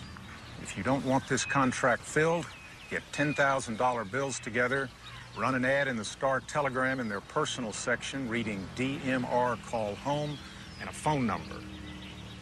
I assume you did not do any of this. Hell no. No blackmailers getting dime one from me. Do this right, no cops, and I will see that you live, and also tell you who put out the contract on you. That ring any bells? About a cathedral, fool.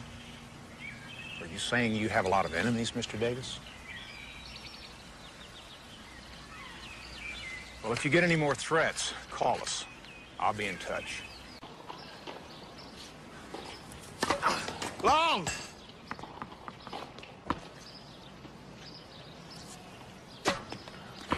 Double foul!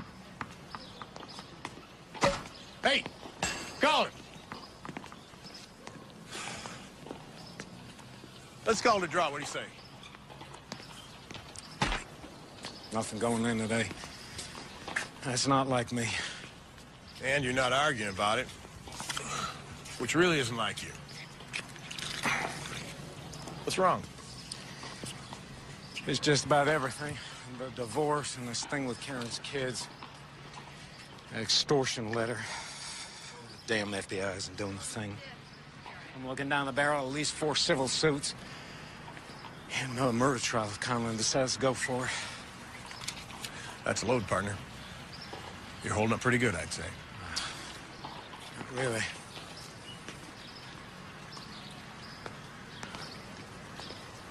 I'm on a high wire in a circus. You know how if the guy gets out of balance, he puts out his arms, swings them up and down. And the more he swings them up and down, the more out of control he gets. That's how I feel. I cannot move backward or forwards unless I get control again. Or you jump into the net. There's no net in this circus. If I fall, I die.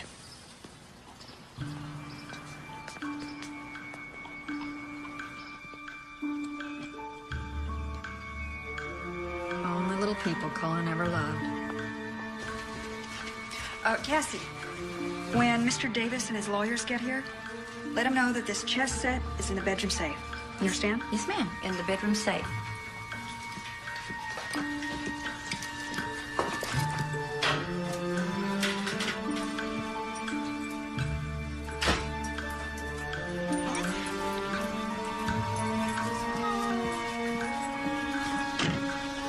After they leave, call me at the hairdresser's, okay? After they're gone. Yes, ma'am.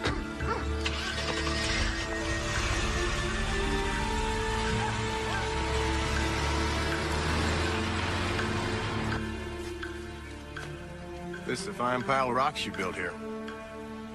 Man's home's supposed to be his castle. Designing myself, furnishing myself. Priscilla telling the judge how much effort she put into building her home. It'd be a laugh if it weren't such a damn lie. All right, let's get this over with.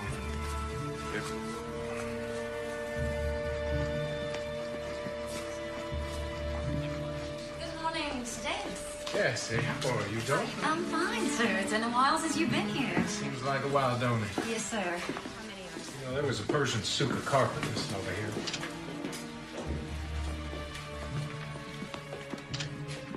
There were 2 emerald green Ming Dynasty bowls on this table. And there was a hand-carved elephant ivory chest set here. It must be worth Oh, over... Mr. Davis. Mrs. Davis put that in the bedroom safe. She did she?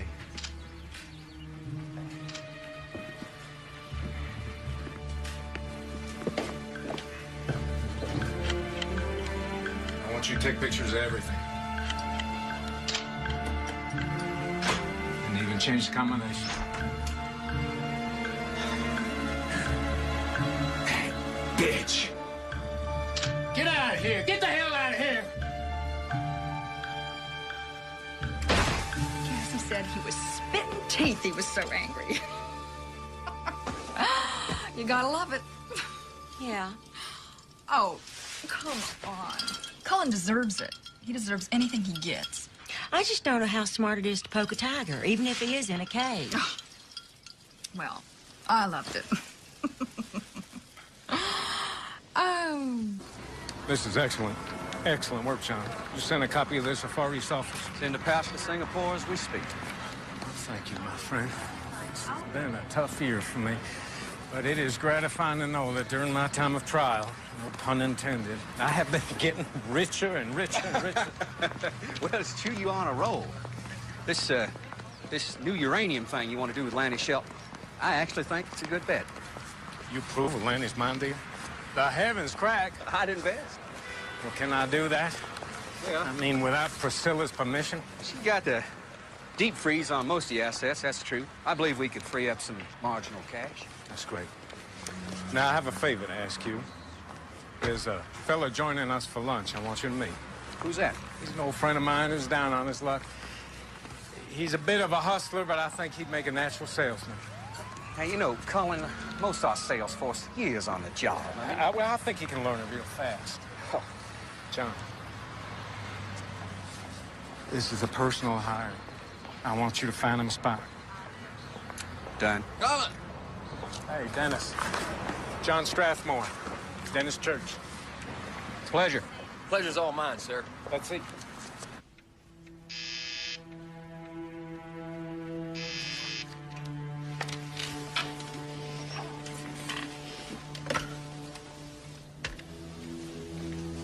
Yes? Cullen,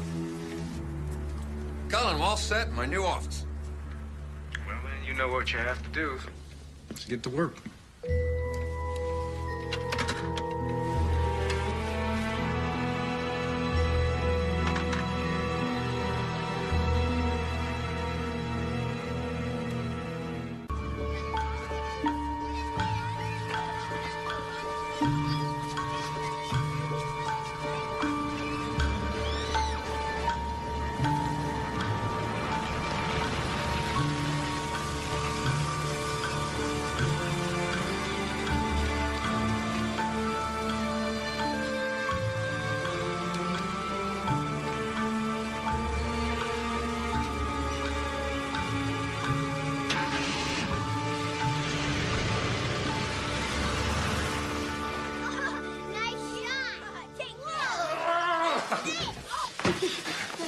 Oh, look over there. Cullen. All right, stop. No more monkeys jumping on the bed. You boys go on in the kitchen. Tammy has a snack for you. We gotta get going. Yeah. Cullen, what is this? Where'd you find that? Well, it was lying on the counter. It's an awful lot of money to keep in the house. Oh, you're wearing more than that around your neck. Well, you could at least put it in the safe. Okay. Honey, is there something wrong? You know, I can't help you with these things if you don't tell me what's going on. Well, if I don't tell you, it's for your own good. Not to worry.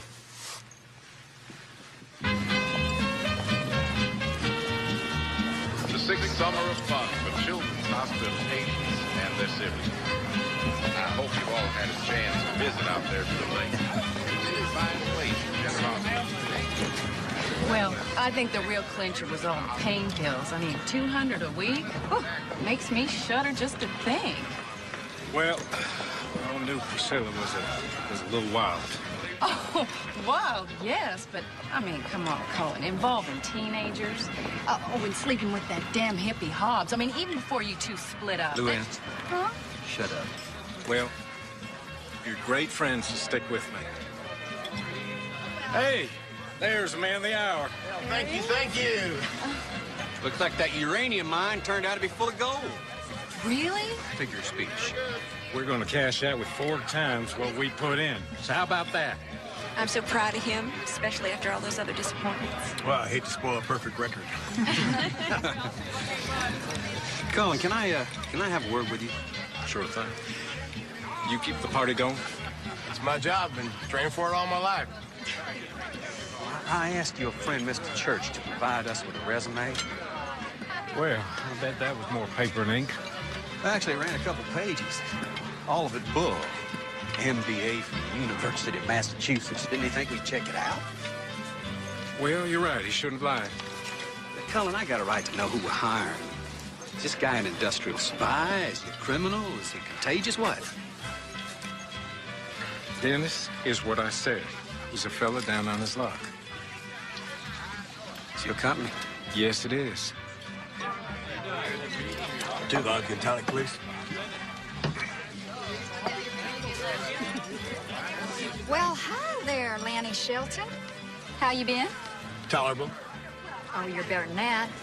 I heard you made Cullen a pile in Cop Roy. Uranium. Well, thank you then. More money for Cullen means more money for me. Priscilla, let me ask you a question. What are you doing here? Me? Oh, I come to this thing every year. It's Cullen who's missed a few lately.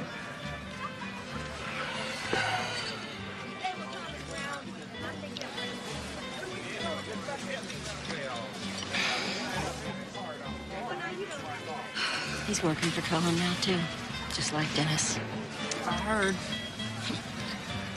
Is that what she said? She thinks she's going to share in the uranium profit? Yep. Well, God in heaven. Every good thing I have, that woman wants to get her claws in. I bought her her first ticket to this event. Now I can't get rid of her. Yep, old Priscilla. Like West Texas mud on new shoes.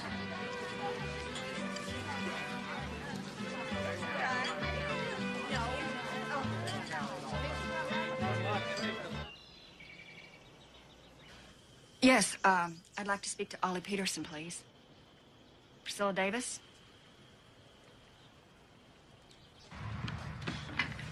Hey, Priscilla. Good to hear from you. Ollie, I need to talk to you. I have a big problem. What's up? Well, it's a security problem. It's a pretty complicated story. Can I come see you?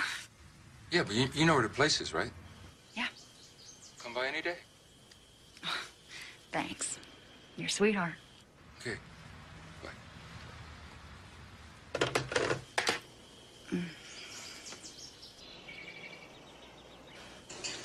Good morning. Yeah.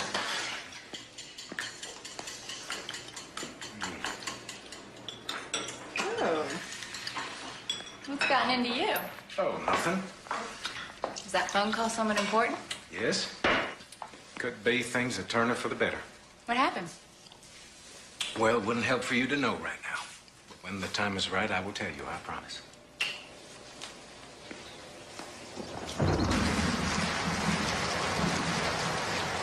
Tell me again, if I settle things with Cullen, no contest, we just stop the fighting and divide up the assets? I know, but I'm getting to the point where I gotta win one of these battles. I gotta focus on the fights I know I can win. What'd you think that monster was, Bud? You think I've been stealing from NASA? That is a brand new TV satellite dish. And I'm gonna have that blacked out game on in about 5 minutes. Well, sure. Get in that rowboat of yours and come on over. Bye.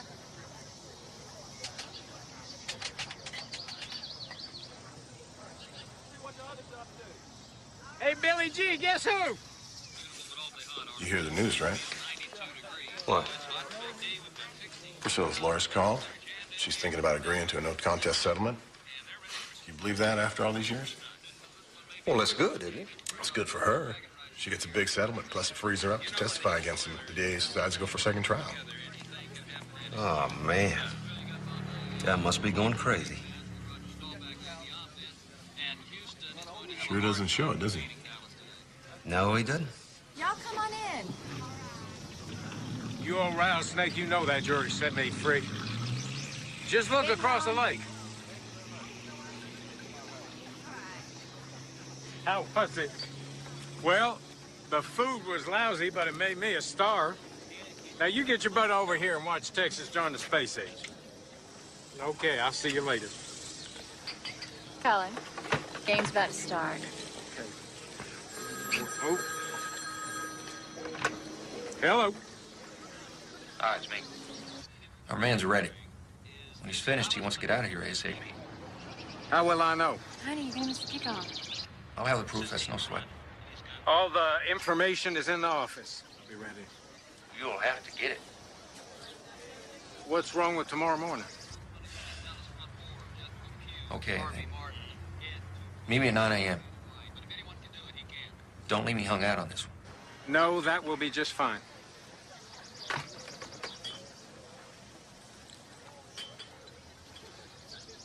You go ahead in this game, and it looks like they're going to have to settle for 3. Yep, they launched a ferocious attack on Von Phillips' 3-2 defense. Dorset broke one for 25 to the Houston 22. Then Newhouse added another 8, and a face mask penalty was tacked on, moving the ball to the 9. But then Then the drive stall, setting the stage for Sherrell's second field goal of the day. And this one with 10:29 left in the third.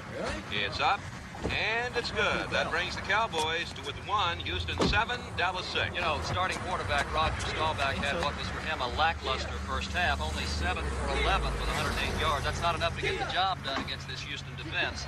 That's when backup Danny White came in. He moved this team down to the end zone with one 19-yard pass to Richard all alone, and he dropped it. Right. And here we are. Dallas still down by 1.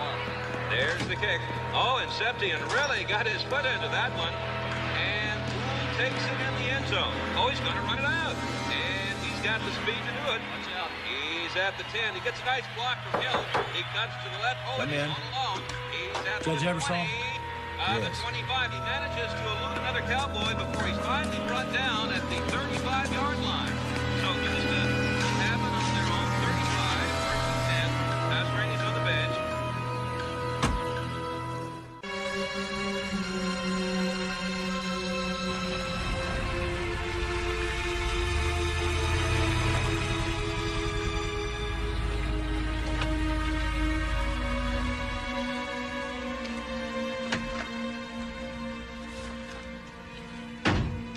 Here it is. I got it here. I got something for you.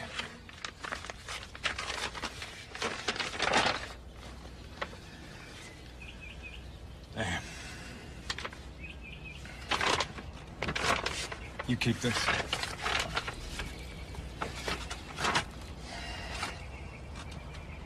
Who you want next? The ones we talked about. Clay? The 3 kids. Suzanne, Clay. Yeah. All right. All right. I gotta go.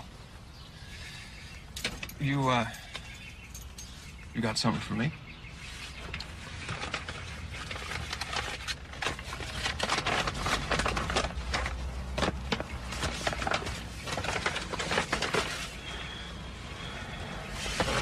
Okay.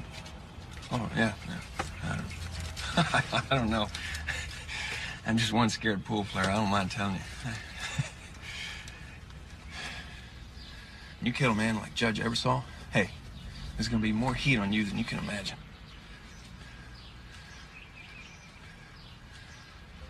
I gotta get out of here. I gotta go.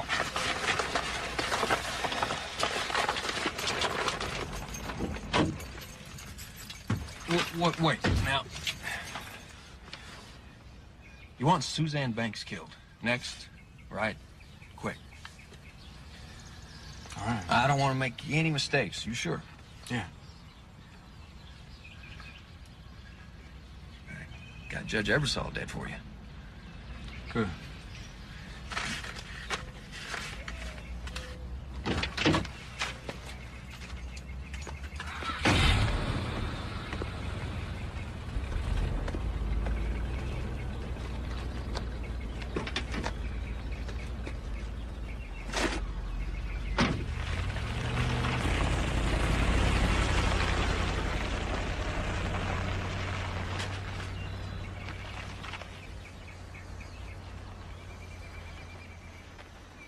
I got the money.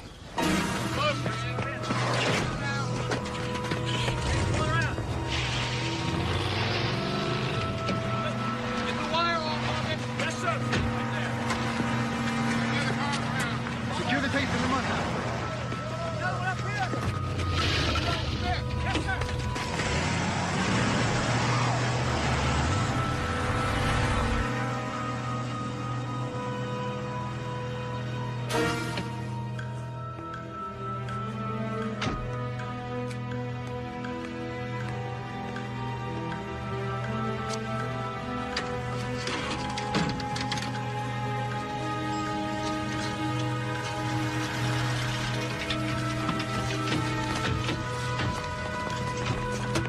Step out of the booth, please, sir.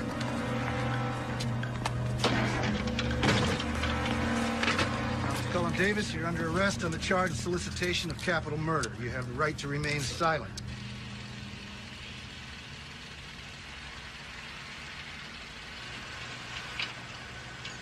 Here it is. I got it here. I got some for you. Is this what I think it is? That's Cullen Davis on the right. Dennis Church on the left. Here. Listen to this part. What do you want next? As we talked about. Clay? 3 kids. Clay, Suzanne?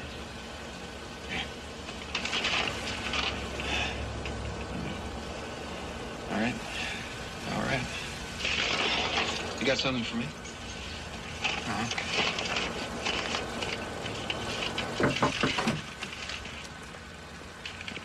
Judge Ebersol. Good evening, Your Honor. Curtis. Thought you might like copies of these. I don't know. For your scrapbook. You mean summer vacations I never want to take? You kill a man like Judge Ebersol? Hey. My God. When was this made? This morning. We got 4 audio tapes from previous meetings and phone calls, plus this film. Altogether, it looks like Cullen Davis tried to hire the murder of just about everybody in the state of Texas. Did any money change hands? In this envelope, an initial payment, $25,000 for the judge.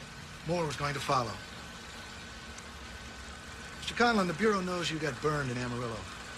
But we thought we would bring this to you first. What do you want to do?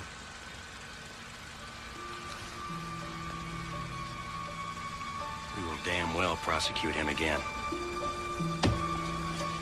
Cullen Davis beats this. There is no justice in America. Mrs. Davis? Mrs. Davis? Oh, Mrs. Davis. Do you see this? Do you believe it? Oh, I believe it. Maybe now I won't be the only one who does.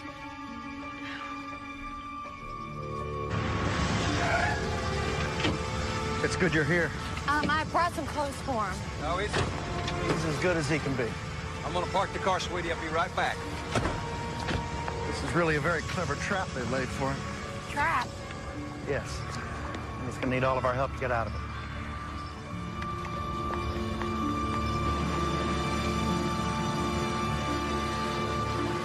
Wait a minute now. Slow down, Mr. Wheeler. How many names are on the list? Over? 15, including Priscilla, Suzanne Banks, her boyfriend Clay, the 3 judges, and a couple of Cullen's business rivals. Over? And the FBI dummied photos of Judge Ebersol's death. Over? Yeah, that's right. What do you think? Sounds like entrapment to you? Over? I am not Cullen Davis's attorney, and yours is the first news I've received about all this. I have no comment. I'm sorry, I didn't get that, Mr. Racehorse. What was your plan? I said my plan is to cruise north until I start to hear Yankee accents. Thanks for the update, Mr. Wheeler. This is the Bar Bell. Clear?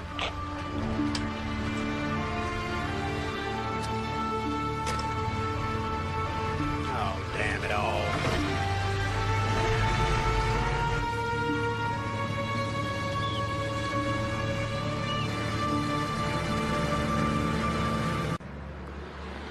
Cullen, seems like every time I leave Fort Worth, you get yourself in hot water. Reckon you just have to take up permanent residence here. Well, there is this real nice limestone mansion I sort of like. Don't you fret. We'll make this go away. I gotta make bail.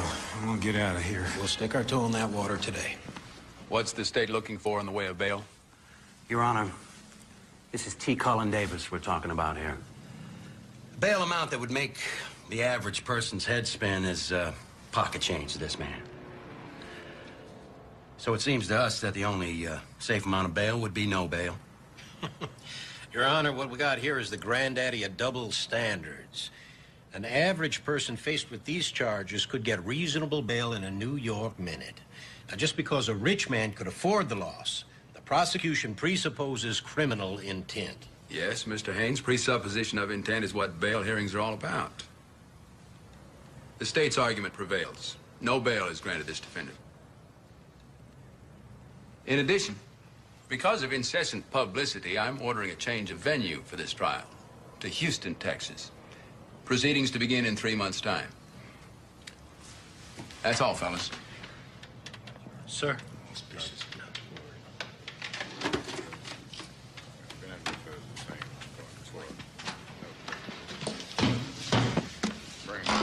Welcome back, Race.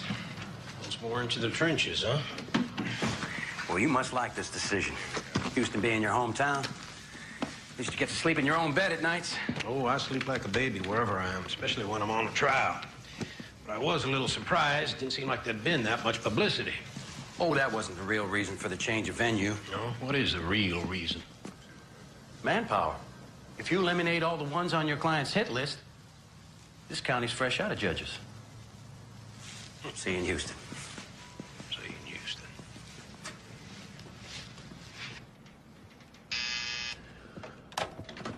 Yes. Thank you.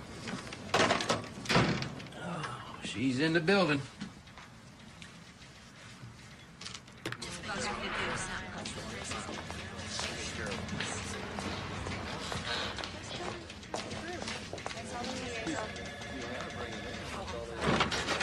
Miss Davis, good to see you again. I'm lucky to be here to be seen, from what I understand.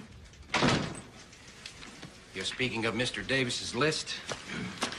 I surely am. When a lady has to find out in the newspaper that she's on a death list, and the police knew about it all along, it's a pretty sad day for Texas. We didn't know about it until the day he was arrested, ma'am. It was an FBI operation. Then they should have said something. That man is out to kill me. Don't they understand that? Don't they know that he killed my little girl? We sure do. According to the FBI, Mrs. Davis, you were never in any real danger. It was a sting they were running. But Cullen wanted it. He wanted me dead. He wanted us all dead. Suzanne, Judge Ebersol, all of us. Isn't that right?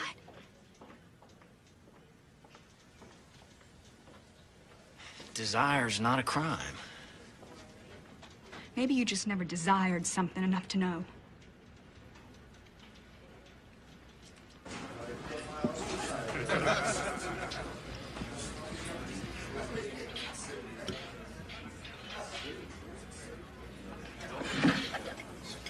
This is, sort of Cullen territory, isn't it? I guess you're right. I just thought it was time to remind this crowd that Priscilla Davis ain't dead yet. I think if if I ordered a bottle from Cullen's private wine stock and bring it to us? Let me ask you something. Feel 100% safe out on town like this, alone? I'm not alone. Well, I must inform you, Mr. Davis, I'm not the kind of reporter to take a bullet for a source. I wasn't talking about you.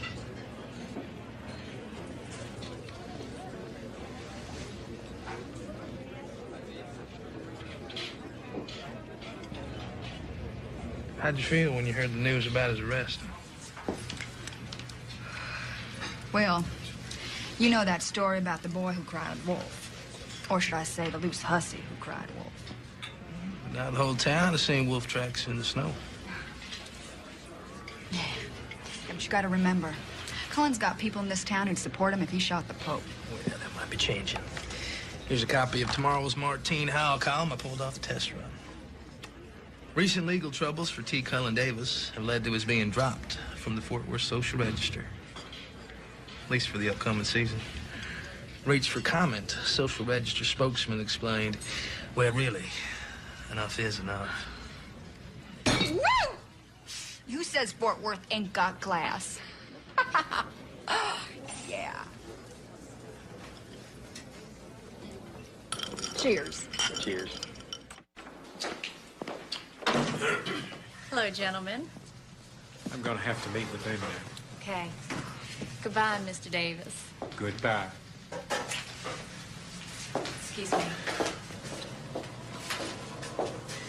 Sorry about the bail, Cullen. So am I. Maybe we could try again in Houston. Houston will be no different. You're wrong, Cullen. Houston's going to be a lot different, at least from Amarillo. For one thing, Houstonians don't have starry eyes about Dallas millionaires. I'm a Fort Worth millionaire. It's all the same to them. There'll be no crowds of adoring women. I'd be very surprised if you got anything other than a standard cell. Any other good news?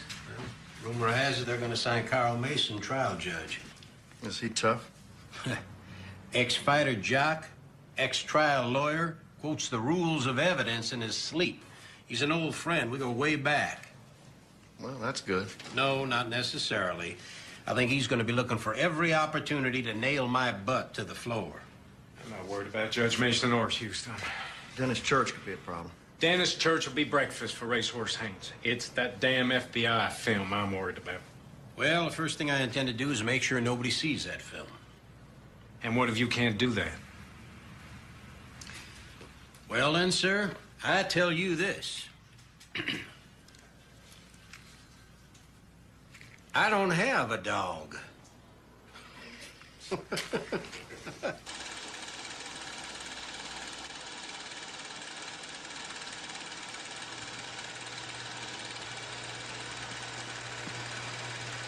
you get that, Pete? Your Honor, this film was made in a manner consistent with standard FBI surveillance techniques. The sound was made using a wireless remote tape recorder, which was then mated to the film. This is just our objection, Your Honor. Two different methods of recording were used and then mated, put together after the fact. That constitutes alteration of original evidence. Sound and picture go together, Your Honor, part and parcel of the same event. Even if there is a small gap between lips and words, not a small gap, 0.25 microseconds of a gap. Your Honor has seen the film in question. It is abundantly clear who says what. Well, 2.5 microseconds, I don't know. Maybe I'm ushering in the fall of Western civilization, but it would seem to me that 2.5 microseconds is close enough for government work. Your Honor, may we submit further that... No, Mr. Haynes, you may not. The film is admissible as to accuracy. Now, we've got to move on. I'm flying back to Houston tonight. I'll see you all in 30 days. Thank you, gentlemen. Thank you, Your Honor.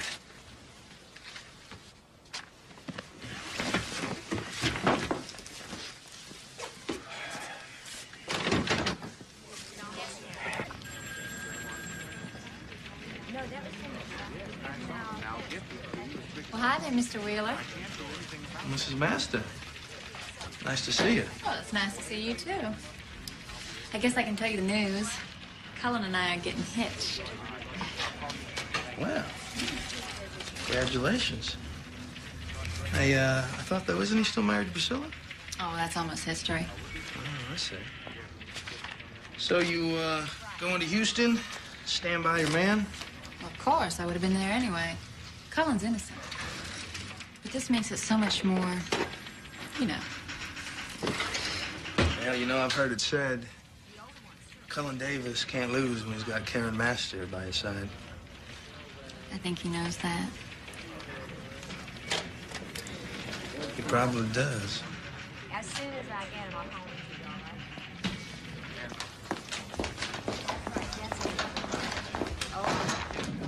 Yes, sir, right away. Good to see you. What is this all about? This horrible little man comes marching up to me in public and shoves this in my face. Well, Mrs. Davis, it looks like you've been called by the defense. Why is Cullen calling me for a witness? I don't like this. That racehorse has it in for me. And how in hell can Cullen be saying he's going to marry that mouse, Karen Master, when he's still married to me? I mean, that bigamy or something? Come on, Lanny boy. They won't hold a plane for God on a Monday morning. Wish you were coming along. All the way, I mean, to Houston. Oh, I'll be along before you know it. Cullen just had a few things he wanted me to take care of here. Me up here and you down there. We got him covered. Right. That's the important thing.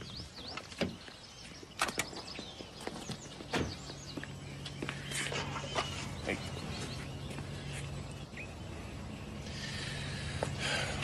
I still don't understand. Why do you have to go to Houston? Cullen's a friend. I reckon I owe him. What do you owe him? Are you talking about the money he invested? No, You're letting him buy your friendship, Lanny. That's all he's ever done. that's not true. Look, Rebecca, I just think that I've got to do this. Why? I need to know. So do I.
So from the middle of August 1977 to your first meeting in 1978, you had no contact with Cullen Davis. Yes, sir, that's right. Why not? My ex-wife was a friend of his estranged wife. Well, it was just awkward. I thought Cullen would think of me as an enemy or something. And what occurred to break the ice? Cullen called me at home, said he wanted to be friends again. Plus, he said he had some work for me. I needed a job, so... Did he secure you a job? Made me a salesman for one of his companies. But it was clear right from the start that my main job would be spying on Priscilla. What do you mean by spying? He was convinced that she had Judge Eversole in her pocket, and a whole bunch of people were plotting to get him. Like Suzanne Banks and Clay Burrell's family. He wanted me to keep my ear to the ground, report to him what I heard. And did you do any investigating for Mr. Davis, as he requested? I did a little, hung around Suzanne's place and Judge Eversole's. Why only a little? Because soon after that, he started asking me if I knew how to get rid of somebody. By get rid of, did you believe Cullen Davis to mean finding someone who would kill for money? Yes, sir. What was your reaction to this? thought, well, I figured if I could show him how tough it would be and how expensive it would be, he'd just forget about it, and I could keep my salesman job. Mm-hmm. Mr. Church, did Cullen Davis and you exchange any money during this period? Yes, sir. He gave me $50,000 in cash. $50,000. He told me to go to Vegas and launch it through a casino, bring 25 back and give it to him for future payoffs, for hitman and the like. Keep the rest for myself. If anybody asked, I was supposed to say I wanted the tables. Now, besides fattening your wallet, what other effects did this exchange of money have? Well, this is when I began to get real nervous that he was seriously planning all these killings. What action did you take at that time?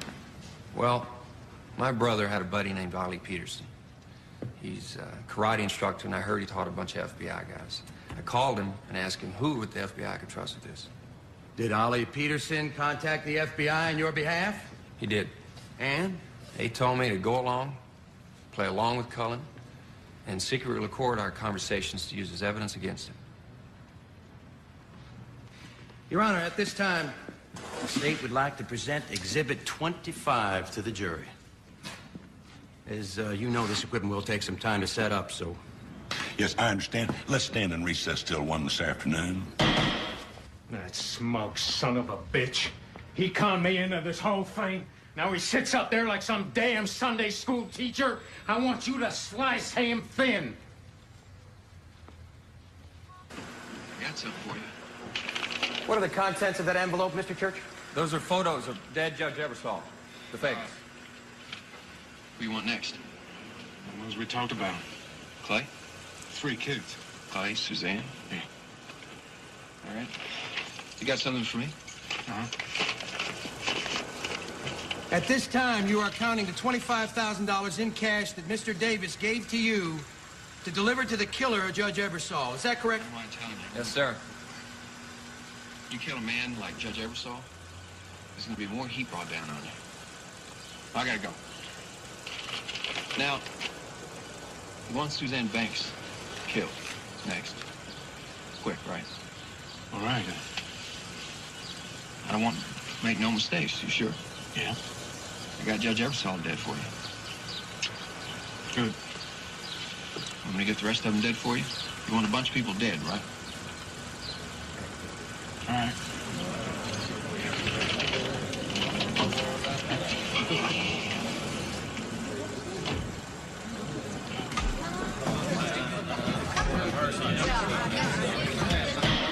Order. I will have order here. Mr. Church, does this film truly represent what happened on that occasion? Yes, sir. Sure does. Thank you, Your Honor. State passes this witness. Mr. Church, do you know Mrs. Priscilla Lee Hatcher Davis? Sure. Have you ever been in her employ? No. Ever been her lover? No. Oh, we would question the relevance of this, Your Honor. Yes, Mr. Haynes, let's stick to the matters at hand. Your Honor, I am trying to establish certain relationships which will become relevant when the defense's case is presented later. No, that's not good enough. I have to see the relevance now. Mr. Church, you deceived Cullen Davis in this matter, didn't you? As directed by the FBI. No, before the FBI. You made up prices for imaginary hitmen, right? Right. Did you tell Cullen Davis that Priscilla Davis was going to hire someone to come and shoot up 4200 Mockingbird Lane so they could claim that Cullen Davis did it? I told him so many stories I may have. Did you ever say that Priscilla had tried to hire some out-of-town hitmen to come and kill Cullen Davis? No, I did not. I have to keep correcting you to keep the facts straight. You have to keep correcting me to keep the facts straight. So many lies and stories, but you are certain that you never said that. Sustained. Sustained? I think I'd like to hear his objection. We both know what his objection is. He wasn't just standing to stretch his bones. May I approach, Your Honor? Yes.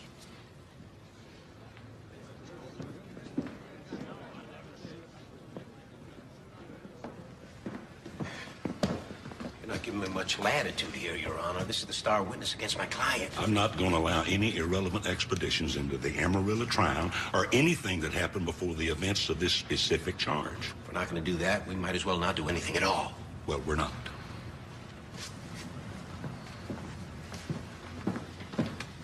Cullen says he wants me to slice Dennis Church thin. He's already so thin I can see through him. Not exactly a candidate for Citizen of the Year, is he? Pool hustling, scheming, kissing up to anybody with a buck. Best job he ever held was the one Cullen gave him, except maybe being a paid informant for the FBI. Didn't he come see us in Amarillo? Yeah, that's him. Promised he could help us get history on Priscilla. Then he ran like a yellow dog as soon as Mitch Conlon whispered the letters IRS. I just hate guys like him. I feel like I've been fighting them all my life. You can hate him all you like, Race. What you can't do is lose your temper in there. Why? Another day in the trenches. Yeah, boy. Hey, old son. Cullen, I was just telling Lanny how wonderful this is. People we don't even know write Cullen the most supportive letters. Cullen, you just keep that sweet smile. Don't ever lose a positive thought, and you will win. After we've read these miraculous expressions of faith, Karen dutifully answers each and every one of them on this letterhead. Karen and Cullen. Isn't that sweet?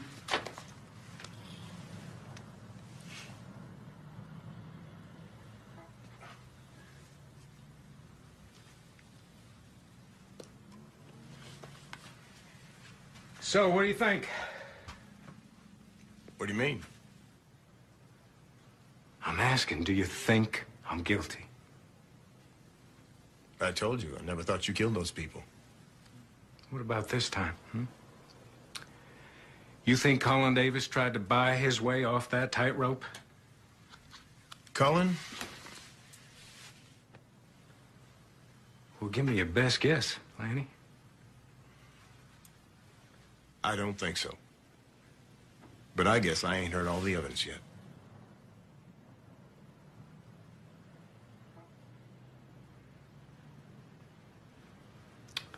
Oh.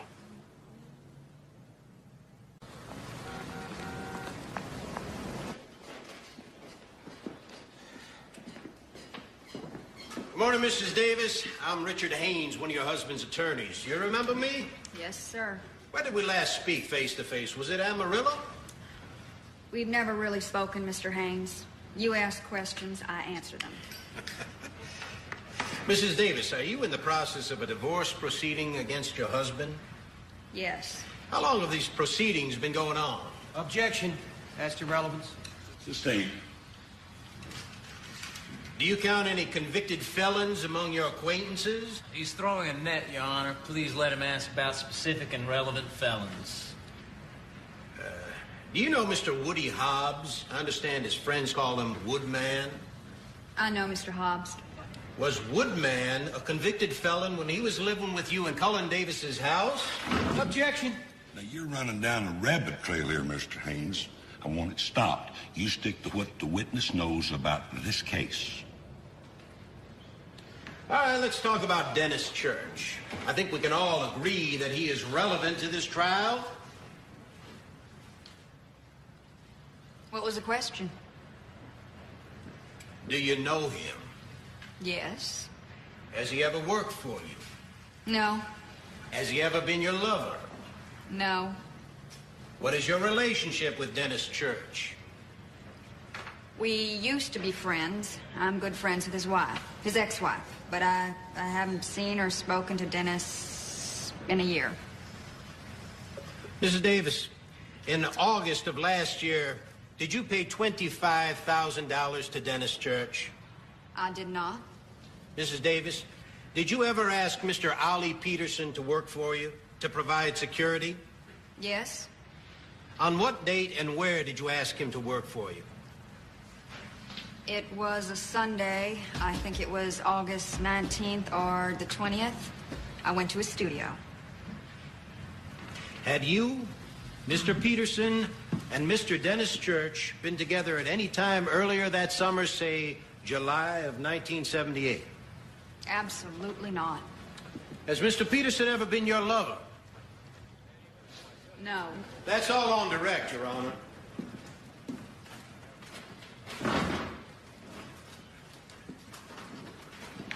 Mrs. Davis, did you at any time conspire with Dennis Church and Ollie Peterson to induce your husband to solicit murder? I absolutely did not.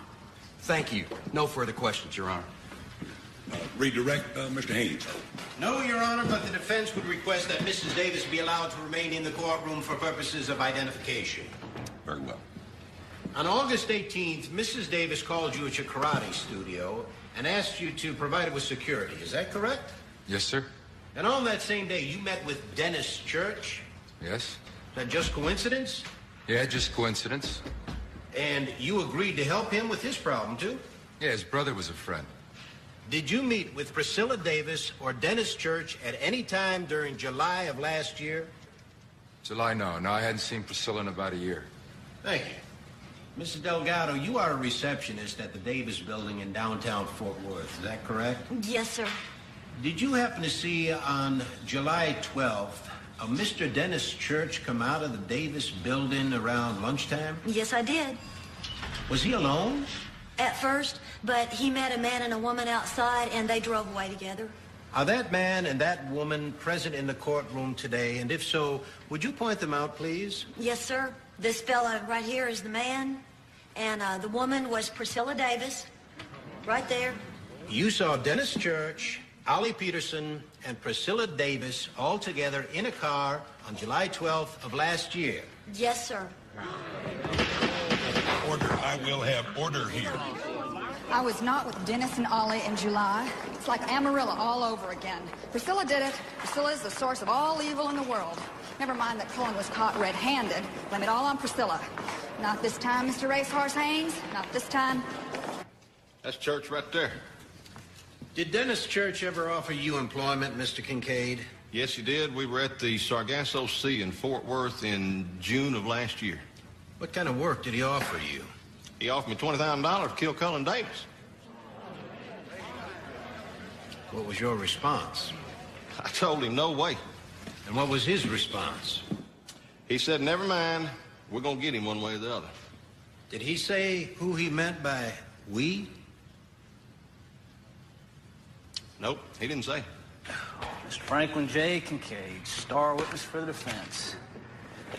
Where do they find these people, Mitch? I swear they're in the Rock in Texas they had me kicked over. Oh, it's worse than that, Glenn. Haynes doesn't even have to spend time looking for the Kincaids of the world. They just show up. Figuring Cullen will be generous if they help. Take a look at this.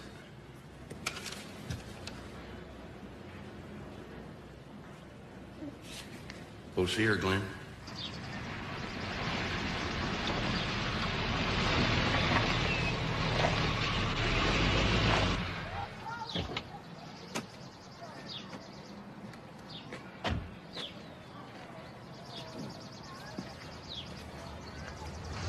Excuse me. Is this the residence of Frank Kincaid? Used to be. Well, you Donna Farthing? Depends on who's asking. I'm Glenn Scully. I'm from the Tarrant County DA's office. I believe you left a message for us, right?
Are you, Frank Kincaid's wife? Yeah, I called you. Frank's lying to you down there at that trial. It's like he lied to me about 1,000,000 times.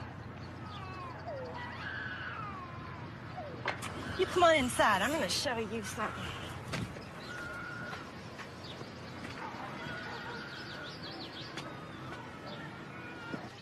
I'm going to tell them I was approached by Dennis Church to kill Cullen Davis because there could be some good money in it. Did we ever pay you a dime? No. God in heaven! Committing perjury for money is bad enough, but you put your intentions in a letter and sign it, Love Frank?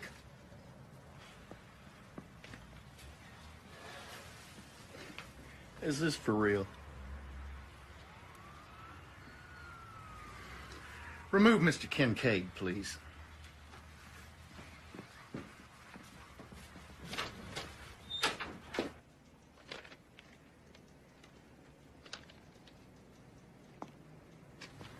This hurts us. He's just one witness. But he undercuts the credibility of all our witnesses.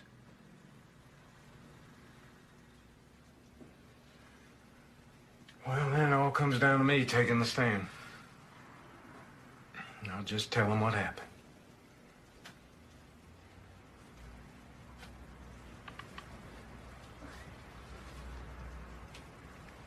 You seem very cool about that prospect. It's your coolness that worries me, Cullen. You gotta stop acting like this is happening to somebody else. You gotta get on the stand and generate some warmth, some human appeal. If you don't, we could lose this thing. Generate some warmth. Some human appeal? Is that what you want? You want smiling Cullen on his hands and his knees? Sorry. I'm the one who's been sitting in this stinking jail. I'm the one who's been everybody's favorite target. No. This is who I am. This is how I'll testify. Let's just get it over with.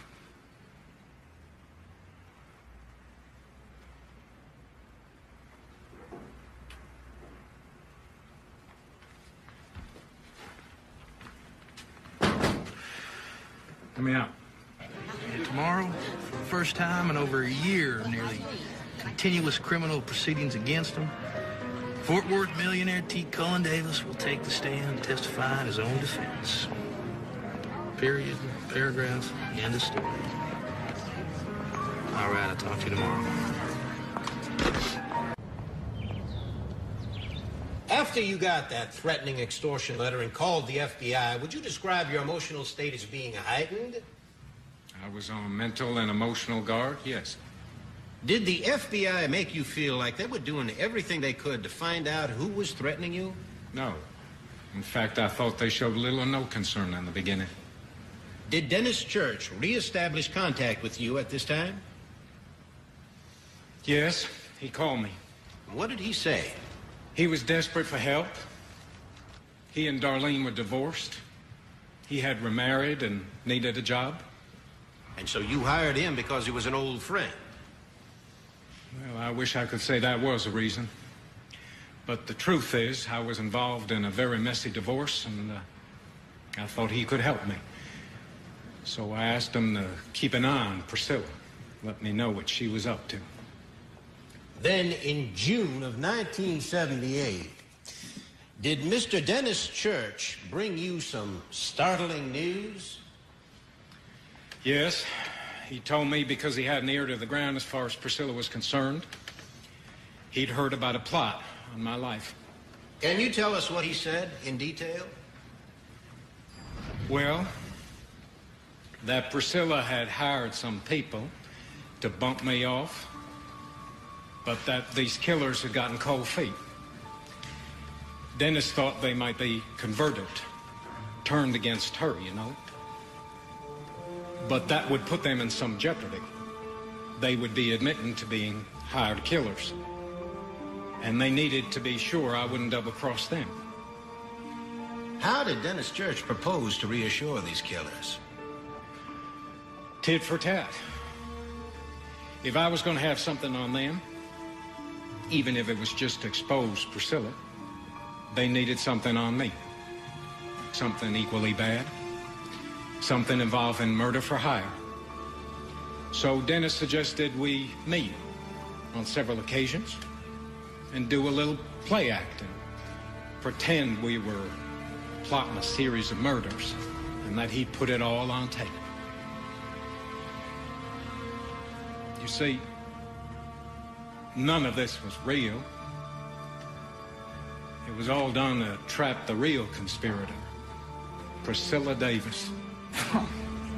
You control yourself, Mr. Scully. I'll try, Your Honor. What made you think... No, wait. One more question about this time period. Did Dennis Church give you anything to hold for him? Yes, sir. He gave me $25,000 in $100 bills. Did he say how he had come by such a sum? He said he wanted gambling in Vegas, but had no place safe to keep it. And did you play banker for him? Yes, I took it home. Now let me ask you, why did you think that you could trust Mr. Church in such a scheme? Oh, I didn't trust him. Ever. Then why did you go along? Why did you agree to be taped soliciting a murder? Well, because just a few days before, I got a phone call from the FBI, Agent Frank Atkins. He said that they had finally uncovered the plot to blackmail me, that my friend Dennis Church was involved, and that I should just go along and play with him. Go ahead and make those tapes, and that they'd take it from there. That would set the trap for Dennis. So in all these meetings that we hear and see in this exhibit film, you are doing what the FBI wanted you to do. Objection. Witness is not qualified to say what the FBI wanted him to do. It is not even an evidence that this voice on the phone was an FBI agent. Sustained. All right, then.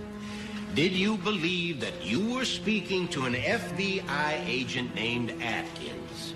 Yes. And all of your subsequent actions were taken because you believed you were doing what the FBI wanted you to do? Yes. Your Honor, can we have a short recess to set up the projector? Now, it is the defense's turn to show that movie. Is there anybody in the Western Hemisphere who would believe that story? The jury believing it, we got to worry about. I can't talk now, Luke. I got some jawboning to do with the Dallas FBI. Hey, what do you think Racehorse got up his sleeve with that film? I wish I knew.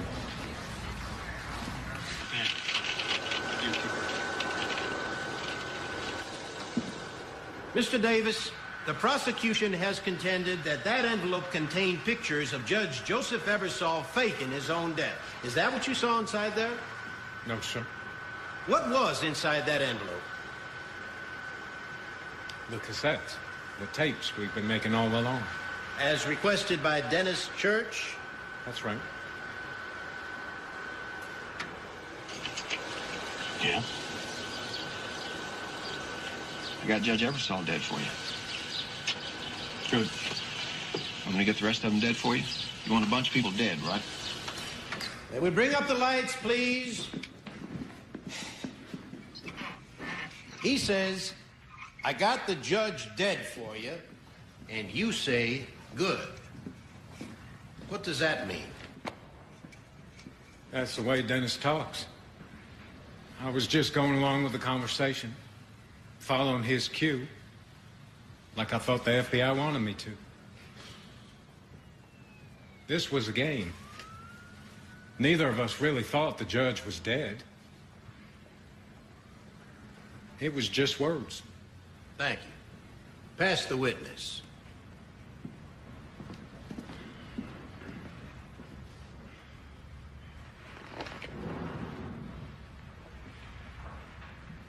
It's just words. Is that a question, Your Honor? Here's a question. Did you submit to making these tapes because you believed Agent Atkins of the FBI wanted you to? Yes, sir. Agent Atkins led you to believe that Dennis Church was the target of the FBI sting, not you. That's correct.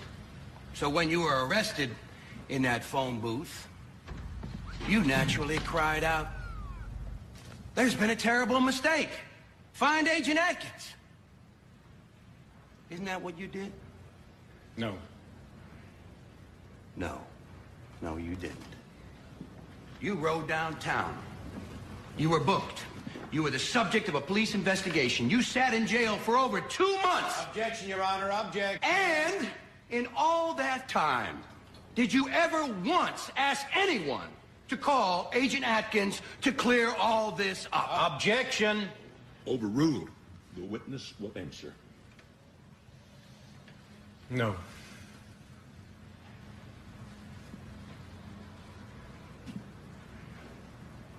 No.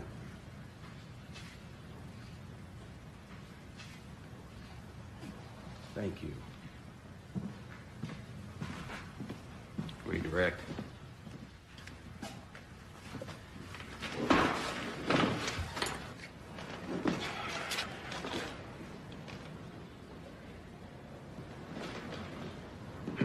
So, you never asked anyone to call Agent Atkins for you? No. But did you personally ever try and call the man you believed to be Atkins? Yes, I did. From jail. And who answered? Well, I didn't know his voice. But you can imagine my surprise when he said I'd reached the karate studios of Ollie Peterson.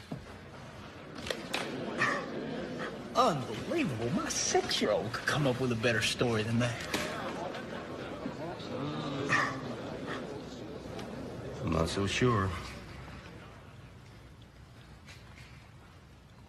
Finally, you heard Agent Atkins himself testify he never called Cullen Davis about this or any other wild scheme.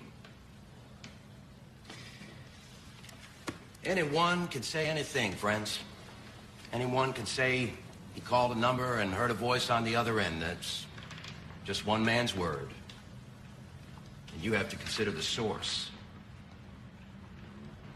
But you 12 good citizens are in a unique position here because you don't have to rely on someone's word. You are both jury and eyewitness in this case. You saw and heard on film what Cullen Davis said and what he meant. I got Judge Ebersol dead for you. Good. Don't listen to lies. Don't be fooled. It means just what it says.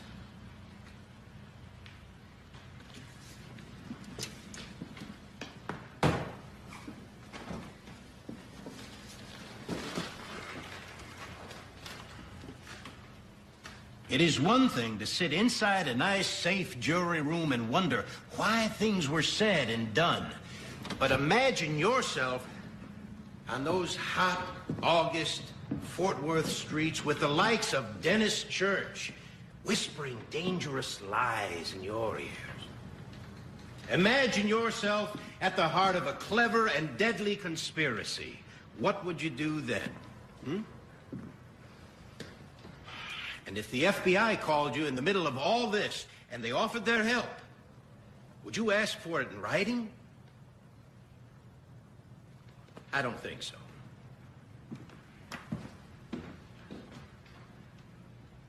Hey, Lan. I talked to Cullen this morning. As soon as he's out, we're off to Acapulco. 3 villas by the sea. You know, it's a rotten shame for a man to have to spend the prime of his life fighting off a vicious conspiracy like this. He's got a lot of time to make up. What do you think his chances are? Oh, he'll beat it. One way or another. That's what we like to hear, daughter.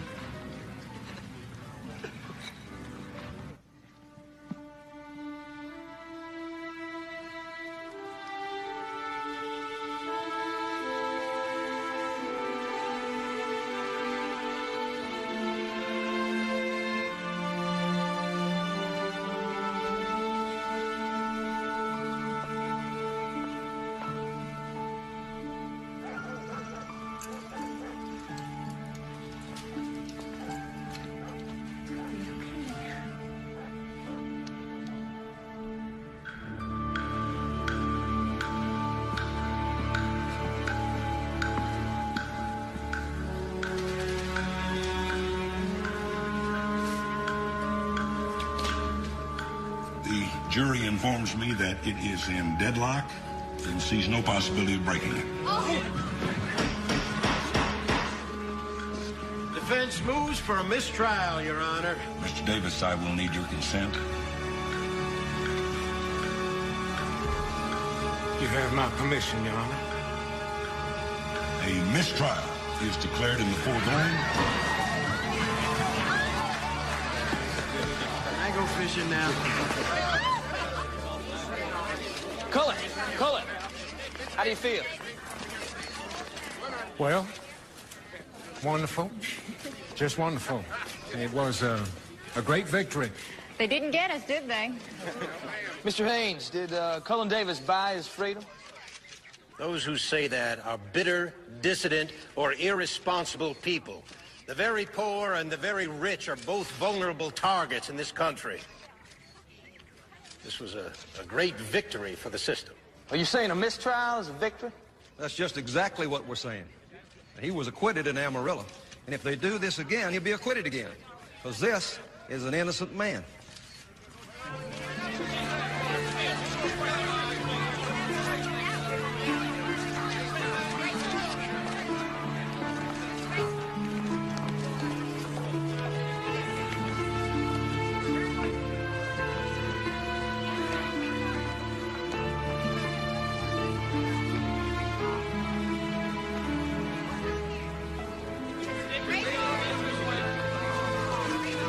How do you feel, Miss? I suppose you could say justice was done. This is the system. The system did not convict him. You could also say I'll try him again. I don't think the taxpayers could afford it, Luke. But if there is another trial, it won't be with me. Cullen Davis spent over $3 million. Didn't feel a thing.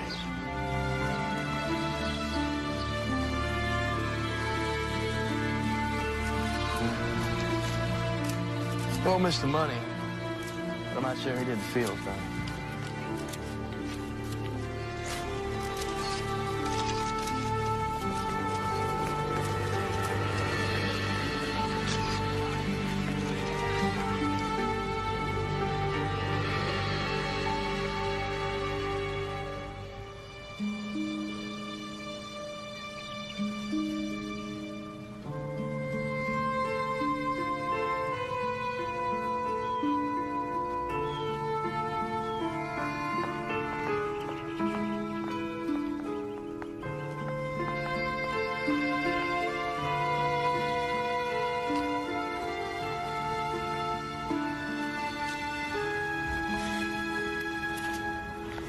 It was a hung jury.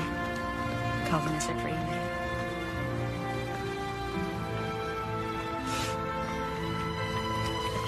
Are you okay?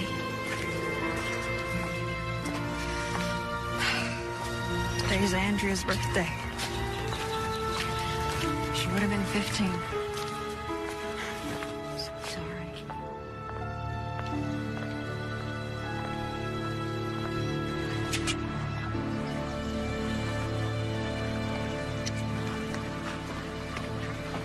Hey, Mr. Davis. It's cool. I don't want to bother you nothing.